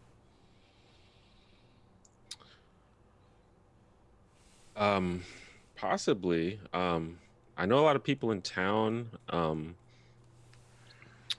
I could ask around, but that's kind of all I think I could do. That's all I'm asking. I don't have the contacts here that I do in other places. Fuck. I hold up the stake and take a good look at it finally. You hold it up, and it is a very nice polished wood. Seems like kind of like redwood or rosewood or something like that. And you can tell at the top there's a ring that's gold inlaid. The button that's gold inlaid seems professionally made, crafted, and it comes down to a point. It's fucking gnarly, and at the end of it, it's got you see the gold blades where they came to those sockets, and at the very tip of it, it's got almost like a drill kind of bit, like a golden drill bit into it, so that you could like twist it in and then It's press like the a buttons. hunting arrow almost. Yes, very much so. Yeah. Making sure that my fingers are clear of where it looks like the blades come out, I'm going to push the button. You push the button, and they pop out cleanly. And you can see it's a very simple mechanism once it opens up. They are not like big or anything like that by any means. They come to a very fine point on the inside, and it seems like the blade of the hooks themselves are jagged, serrated, almost like it's a Bowie knife made, to where if you try to pull anything out, it tears up and everything. And they are, like, to call them blades, like, they're not really like knife blades. So it's like a hybrid between a grappling hooks and knife blade. Yeah. This is not easy to make. Yeah, I gathered. Push the button again. What would be the purpose of this particular thing? Like, when you stake someone, they're out, right? Why would you need all this? Showboating. Oh. Sending a message. Yep. Did you say, sorry, I forget. I have like terrible RP memory. That there was writing on the stake, or like Symbols symbols on the carved stake? on it. Yeah. Do we recognize the symbols, or do I recognize any of the symbols?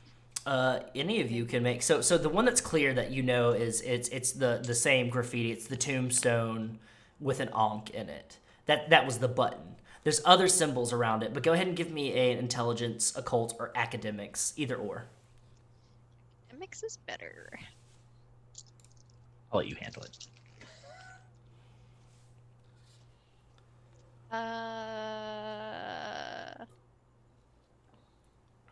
3. 3. These look familiar to you. They're not quite what you would like consider, like they've been stylized. They've been enough to like try to make it look like its own thing, but they are runic. They're Nordic runes. Lesser Futark. Oh, okay. Yeah, Aaron would recognize those. Mm-hmm. And as like Altair's like looking at it, and he's like, "Oh, these are Nordic runes." And then Aaron, What? you make the It's like, oh, I get it. I see it now. yeah, you make the connection. Madelyn has no idea. Now, Aaron doesn't recognize them for a good reason.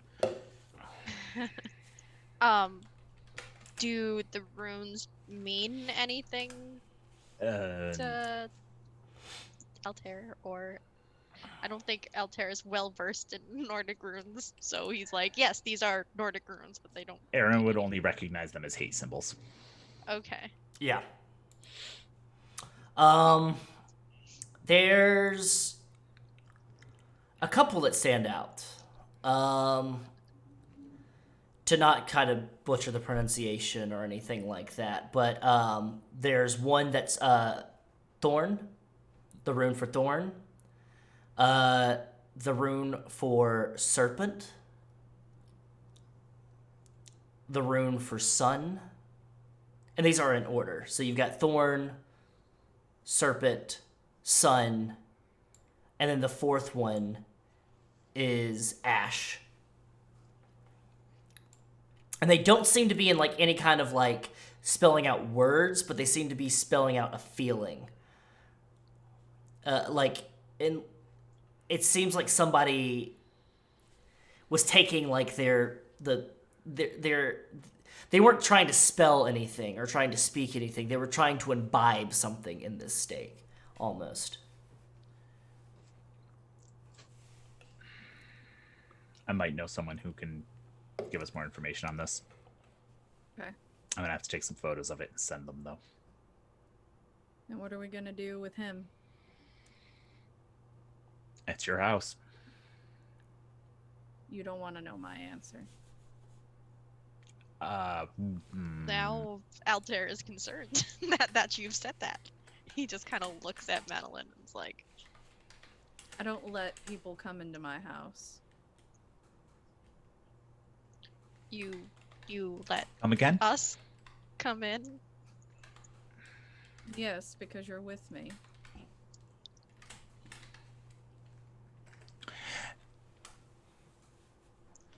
I don't I like... just turn and look at the other two tarps. Maybe we should have that conversation real quick. Fine. Those aren't both people, are they? I don't think we should have this conversation right here, do you? I don't know. Who are you worried about offending? Madelyn, do you have any more of those juice boxes? Shut the fuck up, you stupid piece of shit, or I'm going to put a 45 in your face.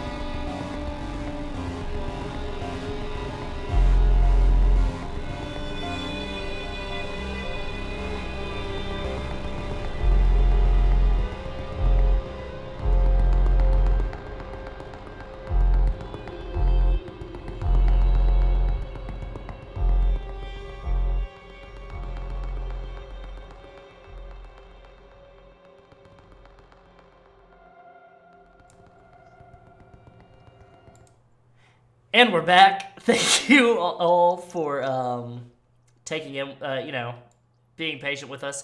My computer decided that it was a good time to it didn't give me any reasons. It's not for an update or anything like that. It was just like, hey, you look pretty tired. Let's take a restart. So it was a good time to take a break. So we are going to go ahead and roll back in and take it from the top there with our good man, Lazlo Khan.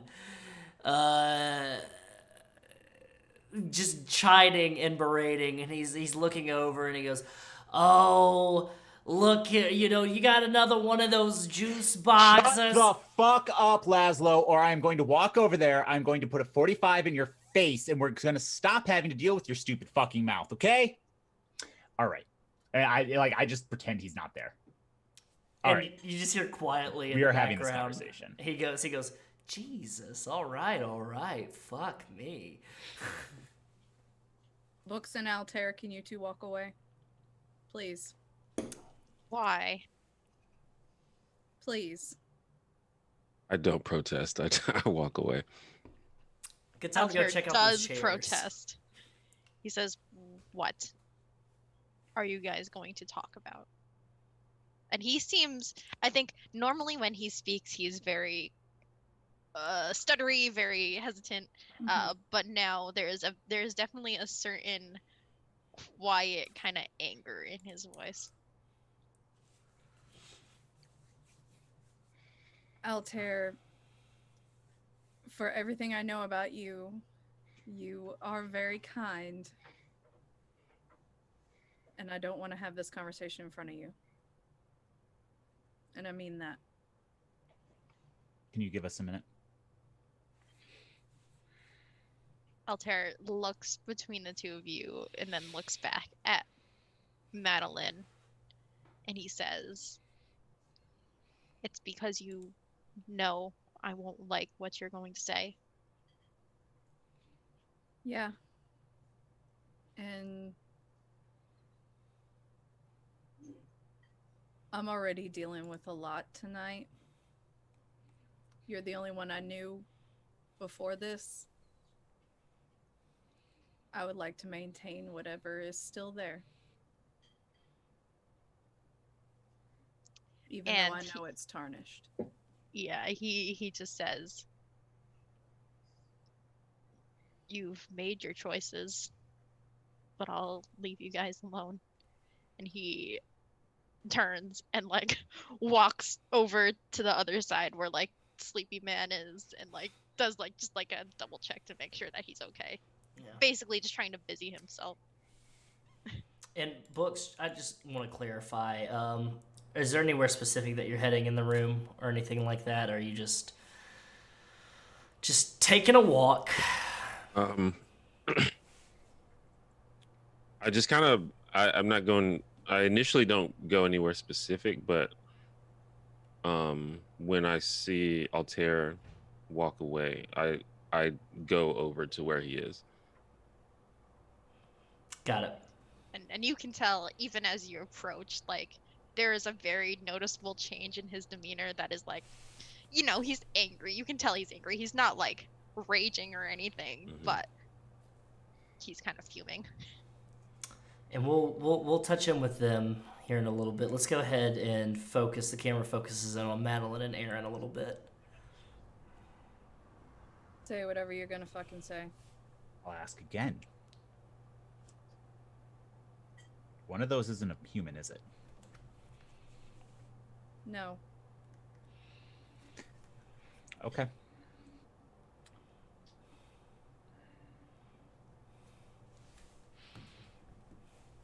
Does anyone else know? No. Jesus fucking Christ. I don't talk to my clan and I don't bring anyone down here. You come to a city in order to get yourself into good graces, and then you end up hanging. Nope. Okay. Nope. Okay. Oh no, please finish that fucking sentence. You wind up with what? Hanging out with the people who are breaking the Masquerade, or a head is already on the chopping block because they're not supposed to exist. Why? How is that a good fucking decision with your unlife? I didn't realize it was jokes. Okay. No, just that's fucking rich. Talking about any decision we make being a good decision.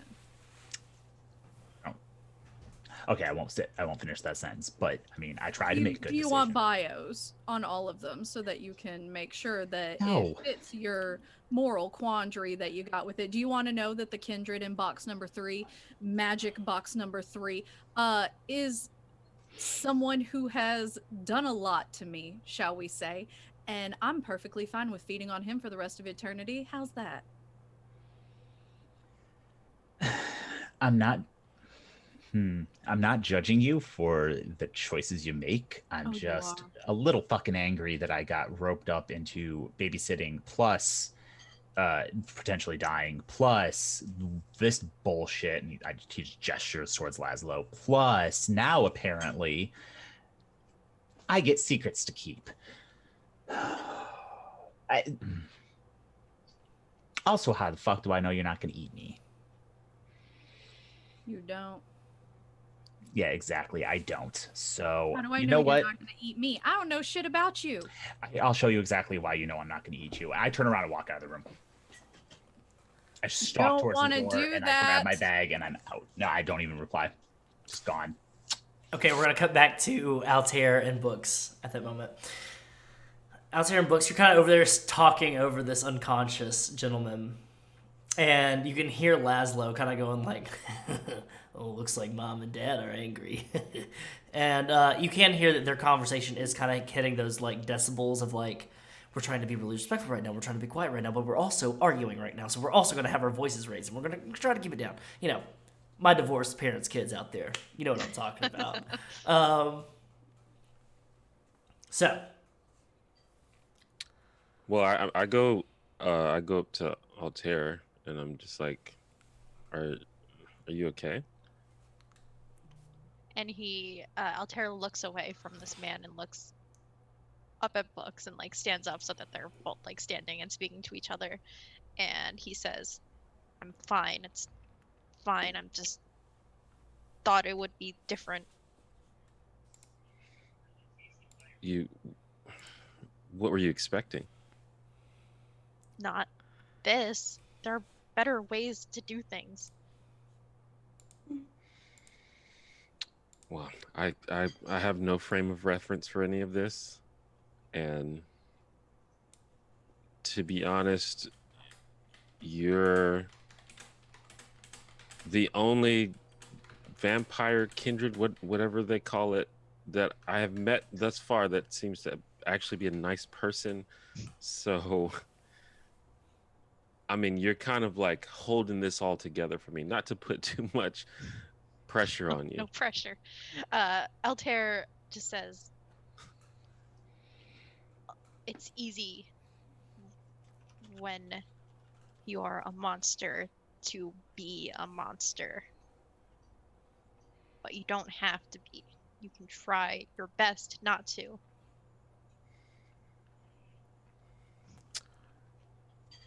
That makes a lot of sense. It just seems like a lot of people aren't trying, I guess. And at that moment, when you say not a lot of people aren't trying, you hear, "You want to know how you can trust me?" And then you just see Aaron turn and walk out of the room. Oh God. And the what's door going on now? closes behind him. Aaron, Yes. you step out into the hallway. Grab my bag. Yeah, you grab your bag, you just step out to Pat the down. hallway, and you're just like doing some of that circular breathing, maybe, or like that 3, 2, 1 square breathing, whatever works for you. And you look up and you're like, okay, yeah, it's a hallway. Check behind you. Door's still at your back. I'll be able to figure this out. I was kind of mapping it in my head. It got a little screwed up, but I'll see stuff I recognize. It's fine. And I start walking. Okay, you start walking. Your boots against the concrete floor echo around. Inside the room, you three. Madelyn, he just walked out. You know what that means. Yep. I'm not chasing after him. I'm going to Altair. And my hood pulled further over my face. Just... I'll walk you out if you want. What happened? He doesn't like how I live. Which part does he not like? The keeping The fact that humans- box number 3 has a piece of shit kindred in it, and that is how I survive.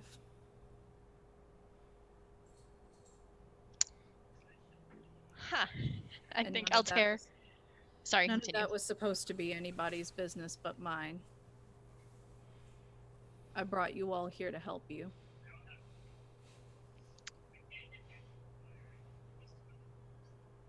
Altair, he kind of stares at Maddie for a few long moments. There's almost like this look of like disbelief on his face.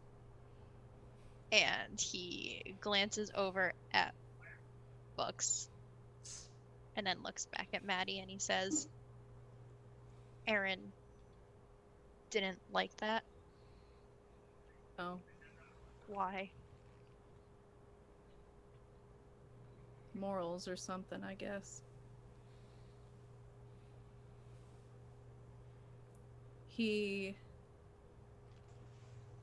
asked how he would know that I wasn't gonna eat him. I've got enough people calling me a monster every other day of the week. I don't give a fuck about one little caitiff doing it to me. But as Madelyn says that, you see small streams of blood coming from her eyes that she has not noticed yet. Oh. I think Altair looks towards the door and he asks, "Is he gonna be okay?" Let's cut back to Aaron. Aaron, roll me a wits survival, please. Certainly.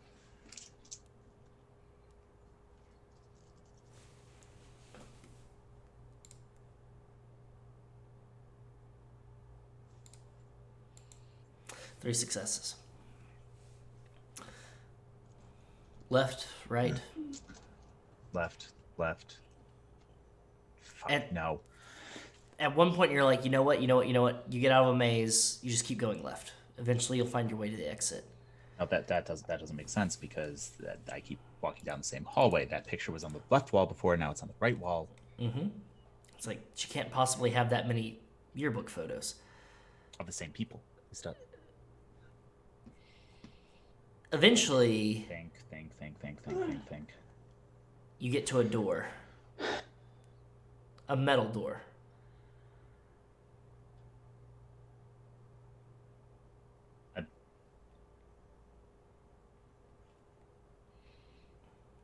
Looks like one of the furnace's doors, like one of Sloss's doors. I'll open it. Opens easily, squeaks, the hinges squeak. And it's a room. It's about 6x4. And walls, tall ceiling, walls all around covered in claw marks and blood splatter. And there's blood on the floor. And there's a bed.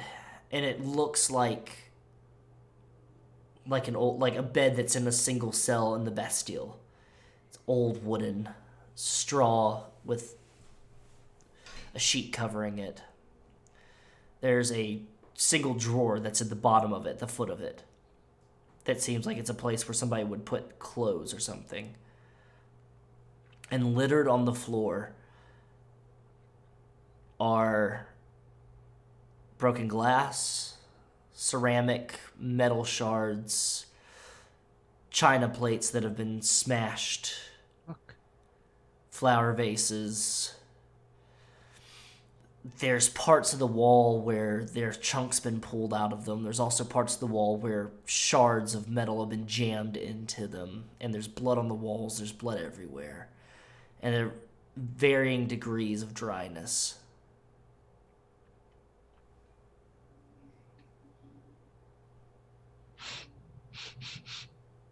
How fresh is the blood?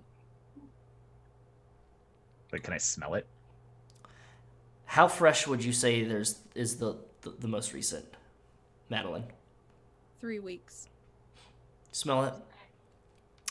Does it smell satisfying enough to flare up your hunger?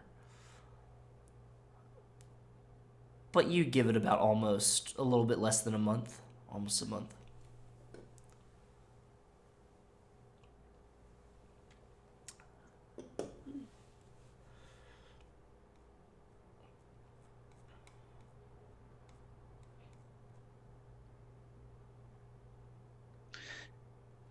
I'm just going to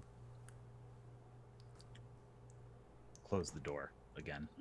You're gonna walk out and close the door, or you're gonna close the door while you're in there? Okay. Oh, no, I'm going to walk back out. Walk out, you close the door, turn back around. You see it. The hallway leads off to an intersection. Four-way intersection. Just pause and kind of look over my shoulder back at the door for a second. Still there.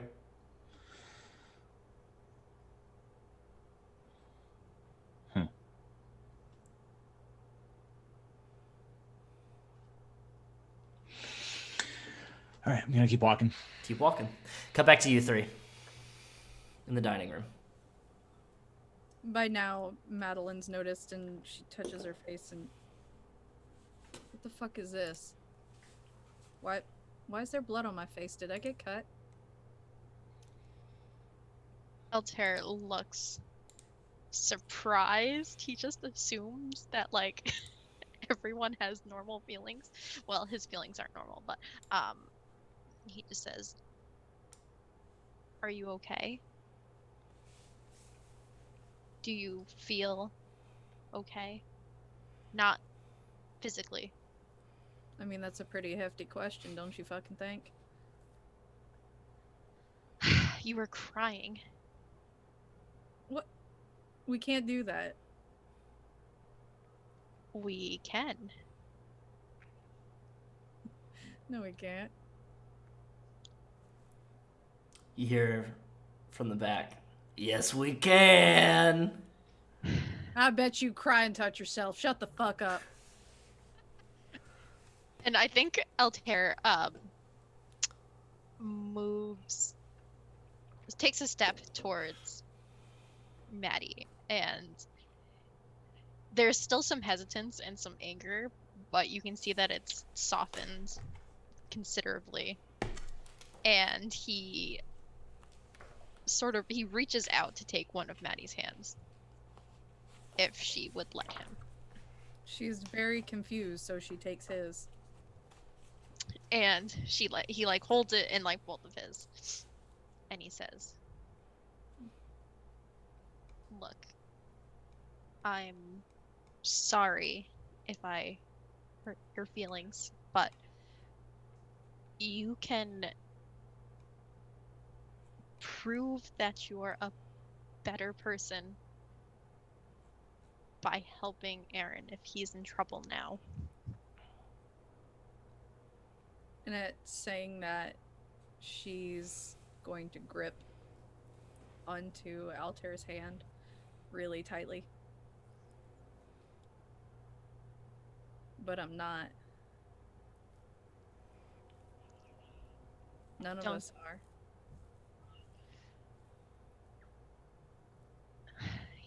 Altair sighs and kind of like he glances over at books, but he doesn't like turn his head. He just like looks over there, and then he looks back to Maddie and he says basically the same thing that he said before.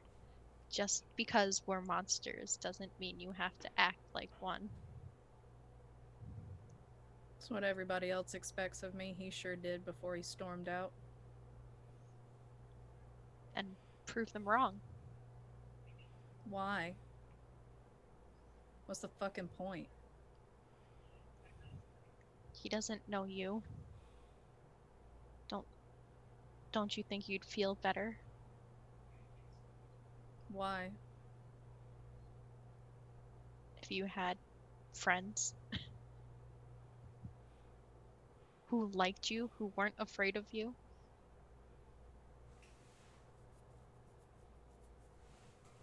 Yeah, well, he didn't really care about that, did he?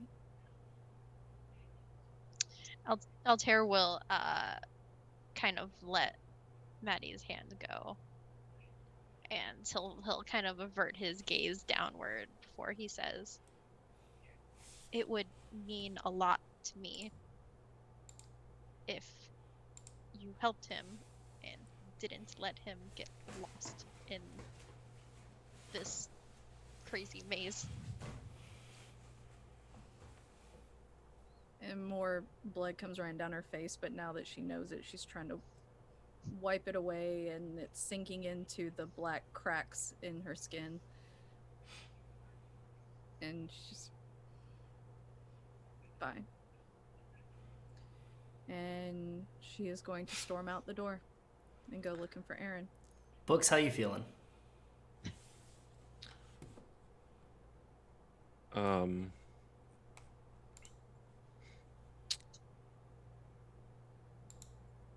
Well, I mean, if she's stormed out, then I'm following, like, right behind. I think I probably, I don't I'm behind her. I'm behind her, and I don't know if she's like listening, but I kind of say,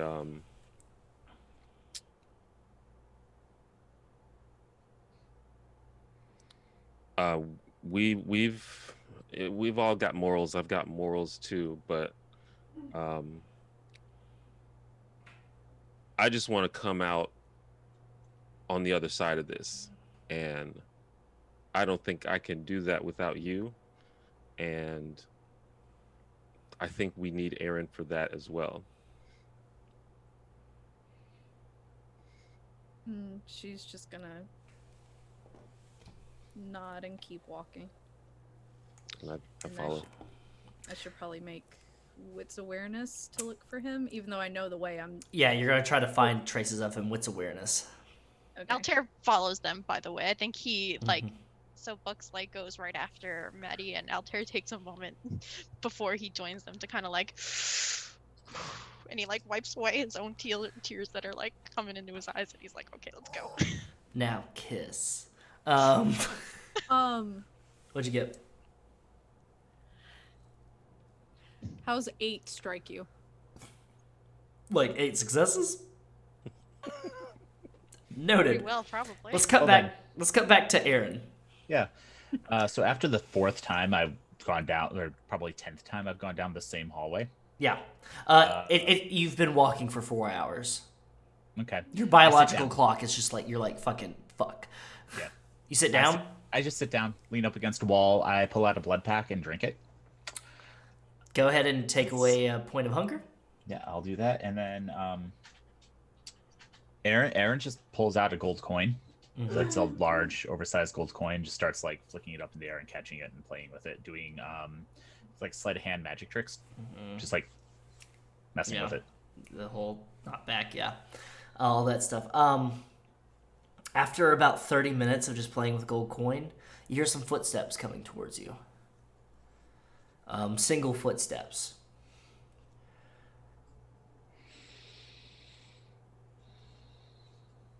Who's that down there?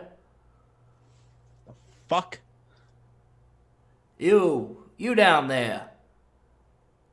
Fuck you think you're doing? Waiting. You don't see anybody, but you still hear the footsteps getting closer and closer.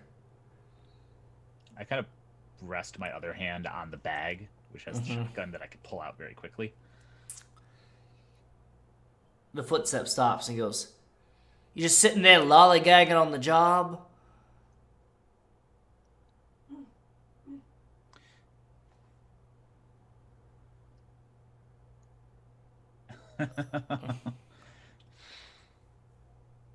No, sir.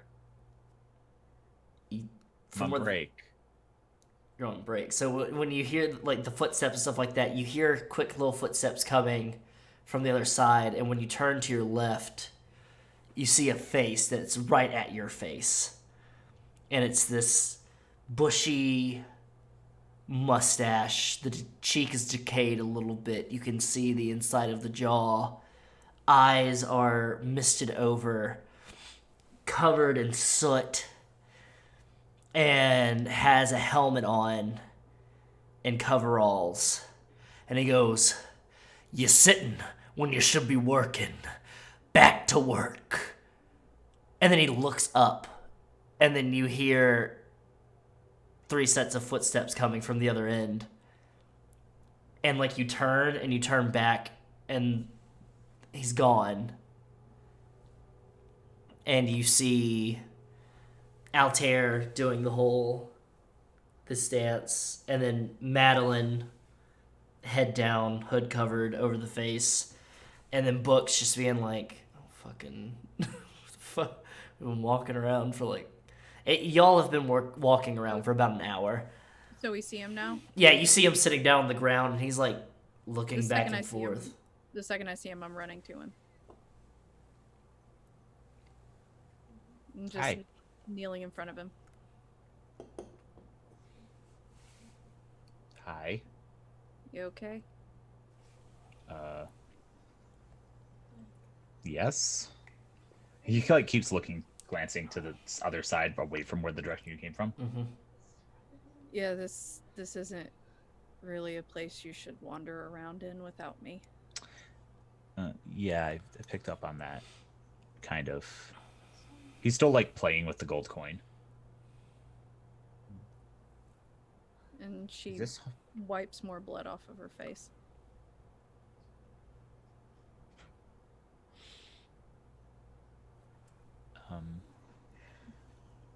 Shut up.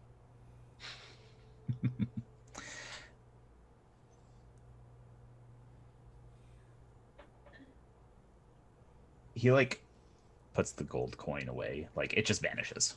I'll roll for that if you want me to. Yeah, go ahead. It just like vanishes. It's gone. Yeah. And he just like puts his hand down and rests it kind of on hers, where she like kneeled down. And she's not reacting. She's very frozen. Is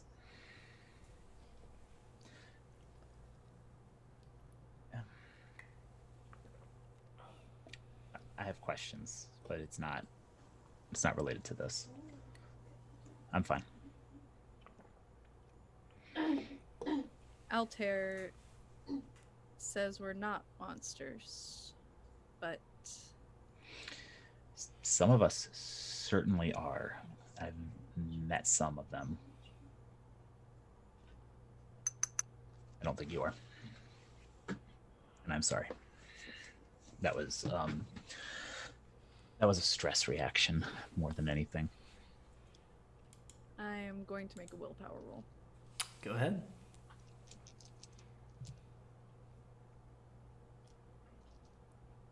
Madelyn hugs him. Oh.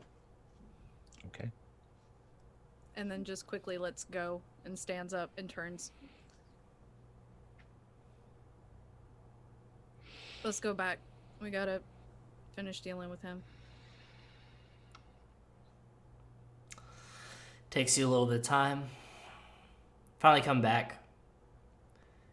Aaron, do you check your watch again once you come back to the dining room? Oh, yeah. You're down there for about 5 to 6 hours, and it's only been about 15 minutes. Oh. Cool. That's I love it. Real quick, on their way back, Mm-hmm. Altair kind of moves to stand, like, so Maddie's leading them, and, like, so he's gonna, like, stand next to her for a second, and he just wants to lean over and say, like, whisper to her, if you ever need someone to talk to about anything, you can talk to me.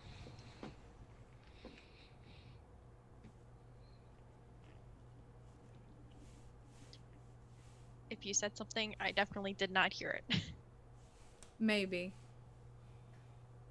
Okay, just wanted you to know I, went to school for that kind of thing, so. I went to school to help people. Me too. I get it. And then he'll just, like, slink back to the back of the pack. You all get to the faded, rusty aquamarine double doors, and you walk in, and you see the cavity in his chest is now kind of filled up a little bit more. And you see Lazlo has kind of, like, he's been chipping away at the broken plexiglass a little bit, and he goes, yeah, no, I was, hey, you're back! Hey, leather jacket guy, look at you. I can explain. Explain what? Nothing. Uh-huh. Do you all have a good talk? Have some orange Riveting. slices afterwards and group Riveting. hug? Riveting. Yes. Riveting. If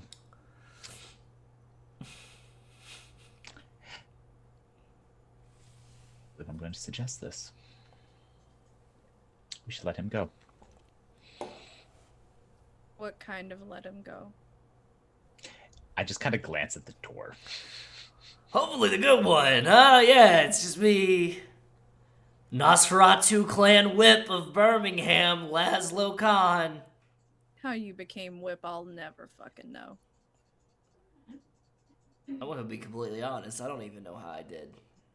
At least we're in Lovely. agreement. I think you're right, Aaron. I think we should let him go.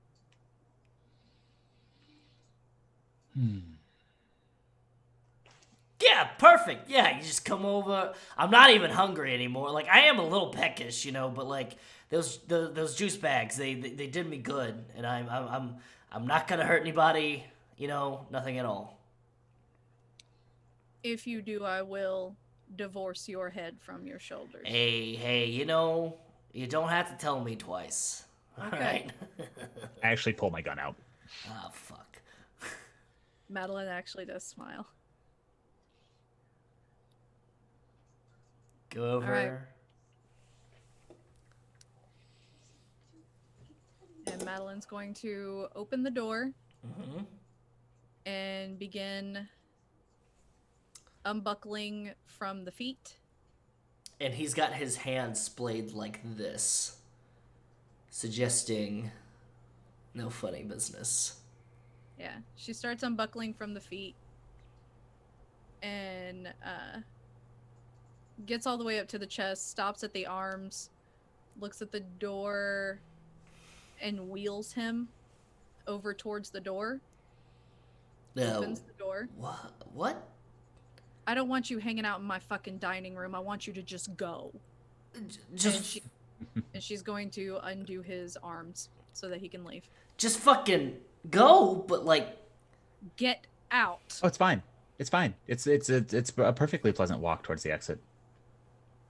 It's just 3 lefts, a right, a left, and 2 rights. That's the line. That's right. All right, I'll hold you to it. But if I If you hit the Shell station, you've gone too far. you four are a piece of fucking work. I'll tell you that much. All right. Learn from the best. New guy, not leather jacket guy. You, new guy. Name is Books. I was about to ask, what's your fucking name? All right, Books. I'll keep that in mind. Books. Nice and easy to Go. remember. Okay, I'm fucking going. Jesus fucking Christ. You've worn out your welcome. He turns and he goes, that's actually a pretty nice hallway. And like the door closes behind him. Just locks it. Okay, well, there's one problem down. We've got plenty of information. So what's the next step? What time is it? Check your watch. Yeah.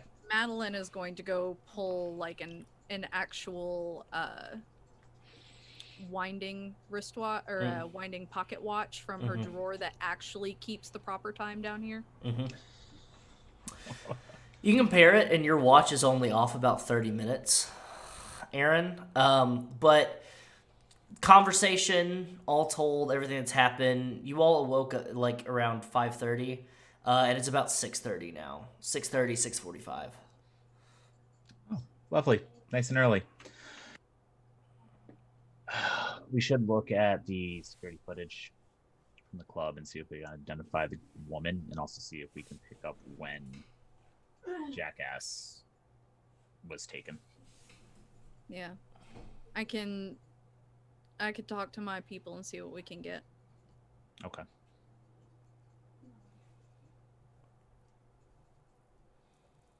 Altair, Yeah, is there anything I should do?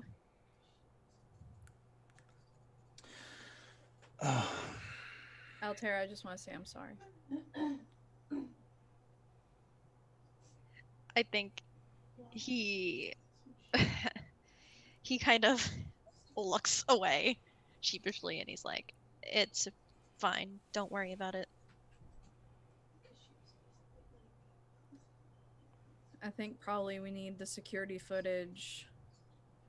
It's the best we can do.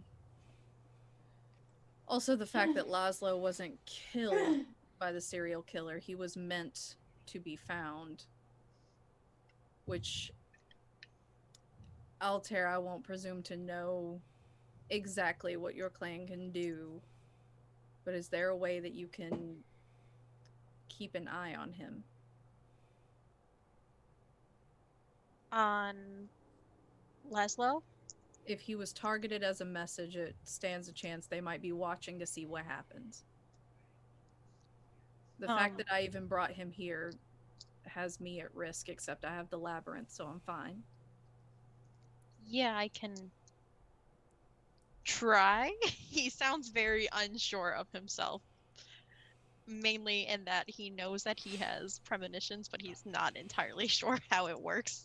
So, but he doesn't say as much. Well, and Madelyn vaguely knows that Malkavians have a way to talk to each other, but she doesn't understand the cobweb. Yeah. Point being is that he's like, yeah, I'll try. I'll do my best.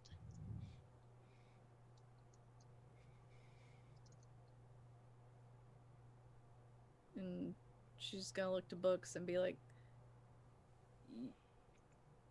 you got conscripted in this. I don't know what exactly you want to do. to help. I'm not going to be handing out tasks.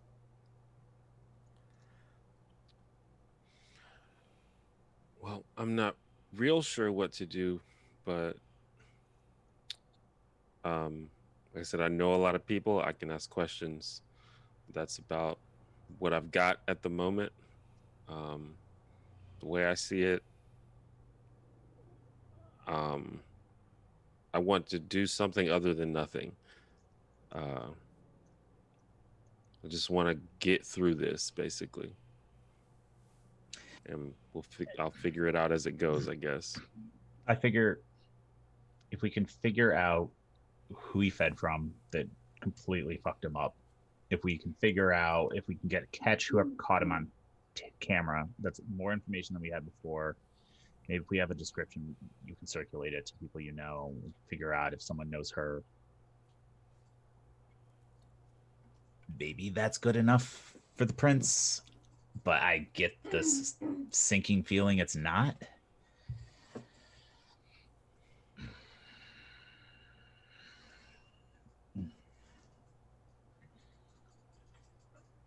It's a start. Well, guess you gotta start somewhere. So with that, what I'm hearing is Aaron's going to go get security footage to pour over. Books is going to have boots on the ground talking to people he knows with the description to kind of sort some things out. Madelyn and Altair.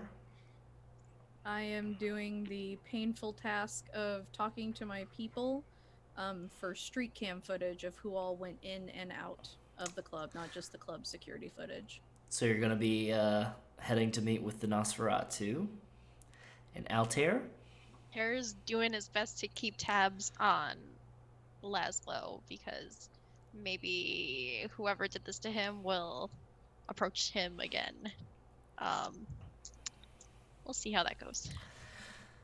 Shadowing Lazlo. So with that, we have Aaron making his way back to Liner the next day. Madelyn going to have a meeting with the Nosferatu. Altair shadowing Lazlo. And Books going to meet with some friends of his. I'm assuming you all head out with Madelyn kind of leading you the way out. Yeah, I will lead them out very carefully, making a point to point out that explaining the labyrinth to them that they can't get through it without me, but how to maintain if they get lost. Excellent. That'll be good to know. There are landmarks, which is good. So even when you're lost, at least you know what to look out for. You all make your way out of a door that's like one of those, like a cellar door, but it's metal hinged one that steps leading out to, so it's not a ladder. Almost expecting to have the sunlight air after walking. The sunlight hits you immediately, but no. You can just hear the cars flying down I-65 and the First Avenue Bridge. You can hear crickets. The last vestiges of crickets as it's starting to get colder. Stars are out in the sky, which is pretty nice. It's one of the benefits of, even though you're in a city, you're in the south, so it's not a lot of light pollution. Crisp, cool night air. It seems like it's starting to cool down for once, and it feels nice. You see Madelyn's car that's tucked away in its place. Aaron, your bike is there. It's not raining anymore. The ground's still kind of a little bit wet, but it's not raining anymore, so it's nice. And I'm actually gonna stop Aaron for a second as the others walk and just say, you said you had more questions.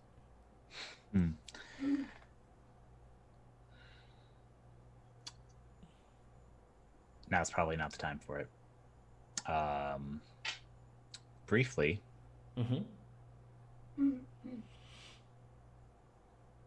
That's haunted. Yeah. Like mega haunted. Yeah. Okay. Everybody in Birmingham knows that. I knew it when okay. I moved in. It's fine.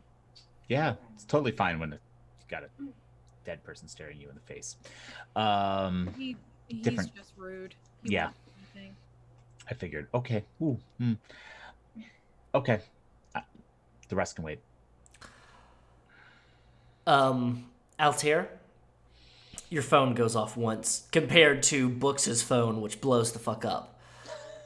Notifications and everything. People asking how your Halloween was, Books, where you been, stuff like that. And then an unknown number, unlisted number, with a text message that just has the pine tree emoji sent to you. Altair, you just have one text message, and it's from Aster. And it just says, I miss you, the pleading eyes. Well, that's that's a coincidence because I think Altair, before he even goes to go work on this task, was planning on going over to see Aster. Perfect. So heading out into the night, each of you going your different ways. Altair heading to go see Aster. Books going to see the early crowd. Because there are some. Kevin knows. You know. Oh, yeah. We got our day drinkers around here in Birmingham. Madelyn heading to go see the Nosferatu. And Aaron heading to Liner to also see the early crowd.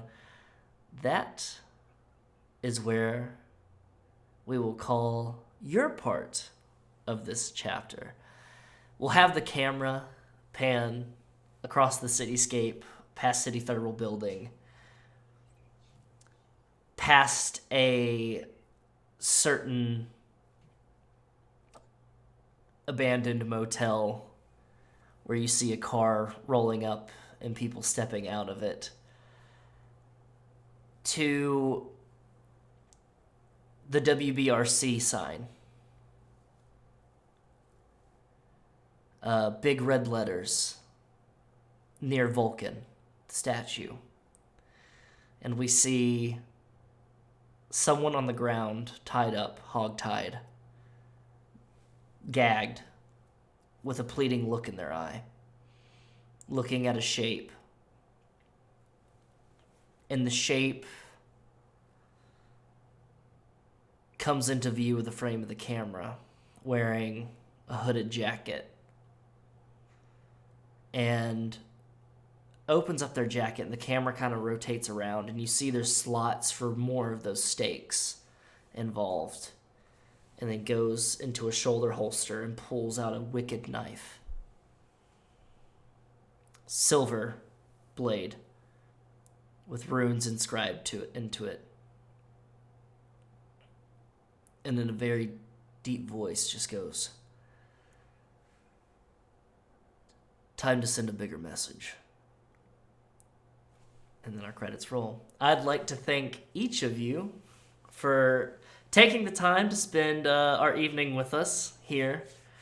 Thank you for sticking around during our technical difficulties. It was the perfect time to take a break, so that's what we did.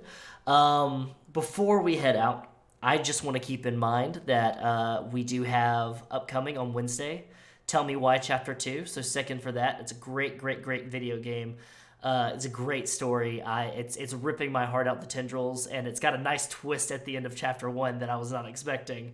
So go ahead, you can check that out, the Chapter 1 playthrough, on our YouTube.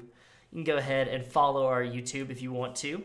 It is really, it's chock full with, that is not the command, but whatever.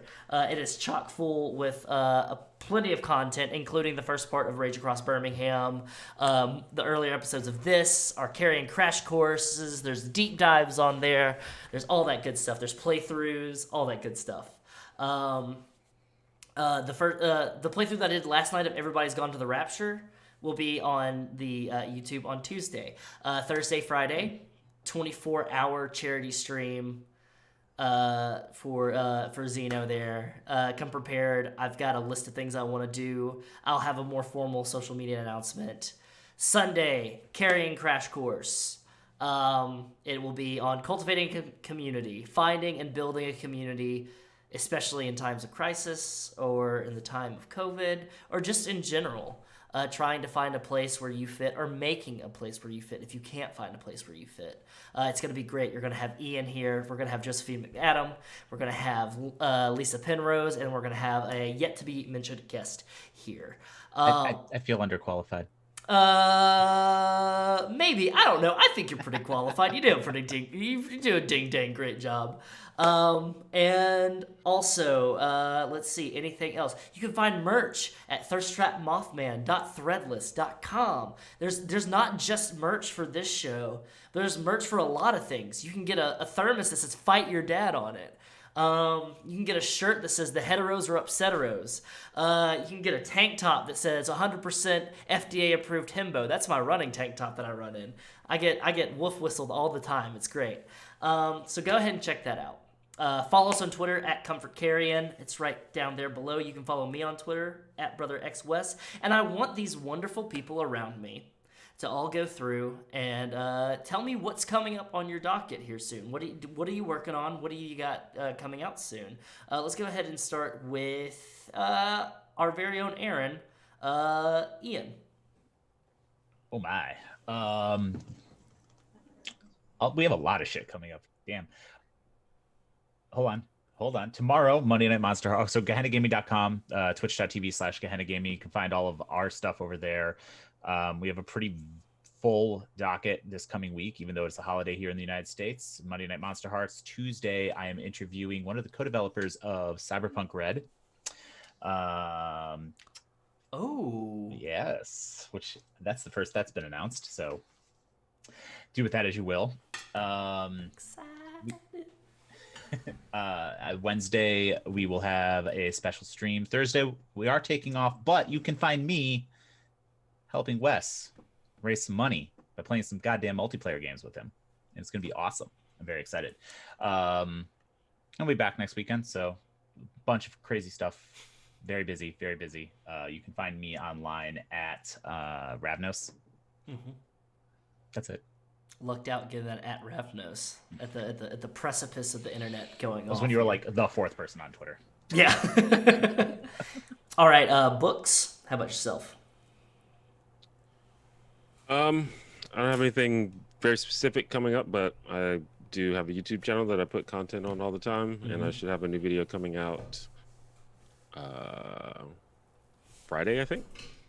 Other than that, you can follow me on Twitter at @TheOneJanitor. Yeah, I guess that's it. Excellent. And let's go with Altair. Go ahead. Ashley, go ahead and take us away. Yeah. So you can find me on Twitter at Aid3E. You can find me over on Gehenna Gaming on Mondays, where I play Wolf in Monster Hearts 2, which is a very fun game about monsters in high school. Except Wolf is not a monster. He's a very nice, normal human being. So, yeah, and that's basically it. I don't got much this week. Excellent. And last but certainly not least, our very own Madelyn, Ellie Collins. What you got for us? Hey, I am the storyteller for ATL by Night. We are currently in our off season, but this Tuesday we have Blood Bonding, our postseason interview show, and it will be myself and our special Banu Hakim assassin, Cirrus, being interviewed, answering questions from our Discord server and our fans. That will be on Tuesday at 8. And then after that, we kick into family game night until we return on January 5th for season 4. I can't believe we've gotten to 4 seasons. And you can find me on the internet at Ellie_A_Collins or ATL by Night on all social media. Excellent. And have our Patreon, which has a roleplay server if you want to play Vampire in the City of Atlanta. Excellent. And I assure you, you do the amount of work that Ellie has put into making the city of Atlanta feel like a very lived-in, breathed-in place is immense. You can find them on YouTube, and you can find all their previous episodes on YouTube as well. And that's what I do sometimes when I'm completely caught up now. But when I was just working, we were doing all of that. So yeah. So check out all these people. Go ahead and give them a follow. Go ahead and support independent creators. Do not forget, wear a mask. Black Lives Matter. This is still a thing. It is still a thing. It doesn't stop. It doesn't go away just because elections have changed who's sitting in office. The work just gets harder. Let's see. Is there anything else? We will have an announcement for some updates for Iron City by Night once we get some confirmation stuff and worked out, so we can figure out how to get things to you a little bit quicker, maybe, or at a different time frame. But keep your eyes posted for that. Also, I will repost. I am taking in currently applications for a show that will be happening once Iron City by Night goes on its off season. It's gonna be a mini series. It's called Crack the Sky Alpha, using the Lancer system. Which, if you don't know what Lancer is, it's mechs. So it's the game itself that I've been writing is influenced by Gundam Wing, Starship Troopers, Gurren Lagann, the Mastodon album Crack the Sky. It's queer as fuck. It's metal as fuck. So if you are somebody that wants to be on stream, if you love mecha or kaiju or anything like that, if you're queer as fuck, if you're metal as fuck, come on. I will drop the link again tonight, and you can just it's fill out a form. You'll take care of a little form that you'll put in with it. It's a consent form, just so I know where you're at. Powered by Henna Gaming, wherever you're at here on this layout. Thank you. Go check them out, and we'll see if we can get you to play in a quick 6 episode or like 6 to 8 episode game with me.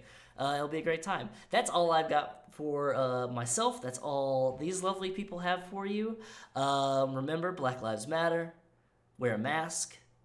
Take care of yourself. Drink your water. Take your medicine. Eat. Self-care is an act of rebellion. And do not forget that comfort comes soon. Thank you. Oh wow, I did a bad. Thank you so much.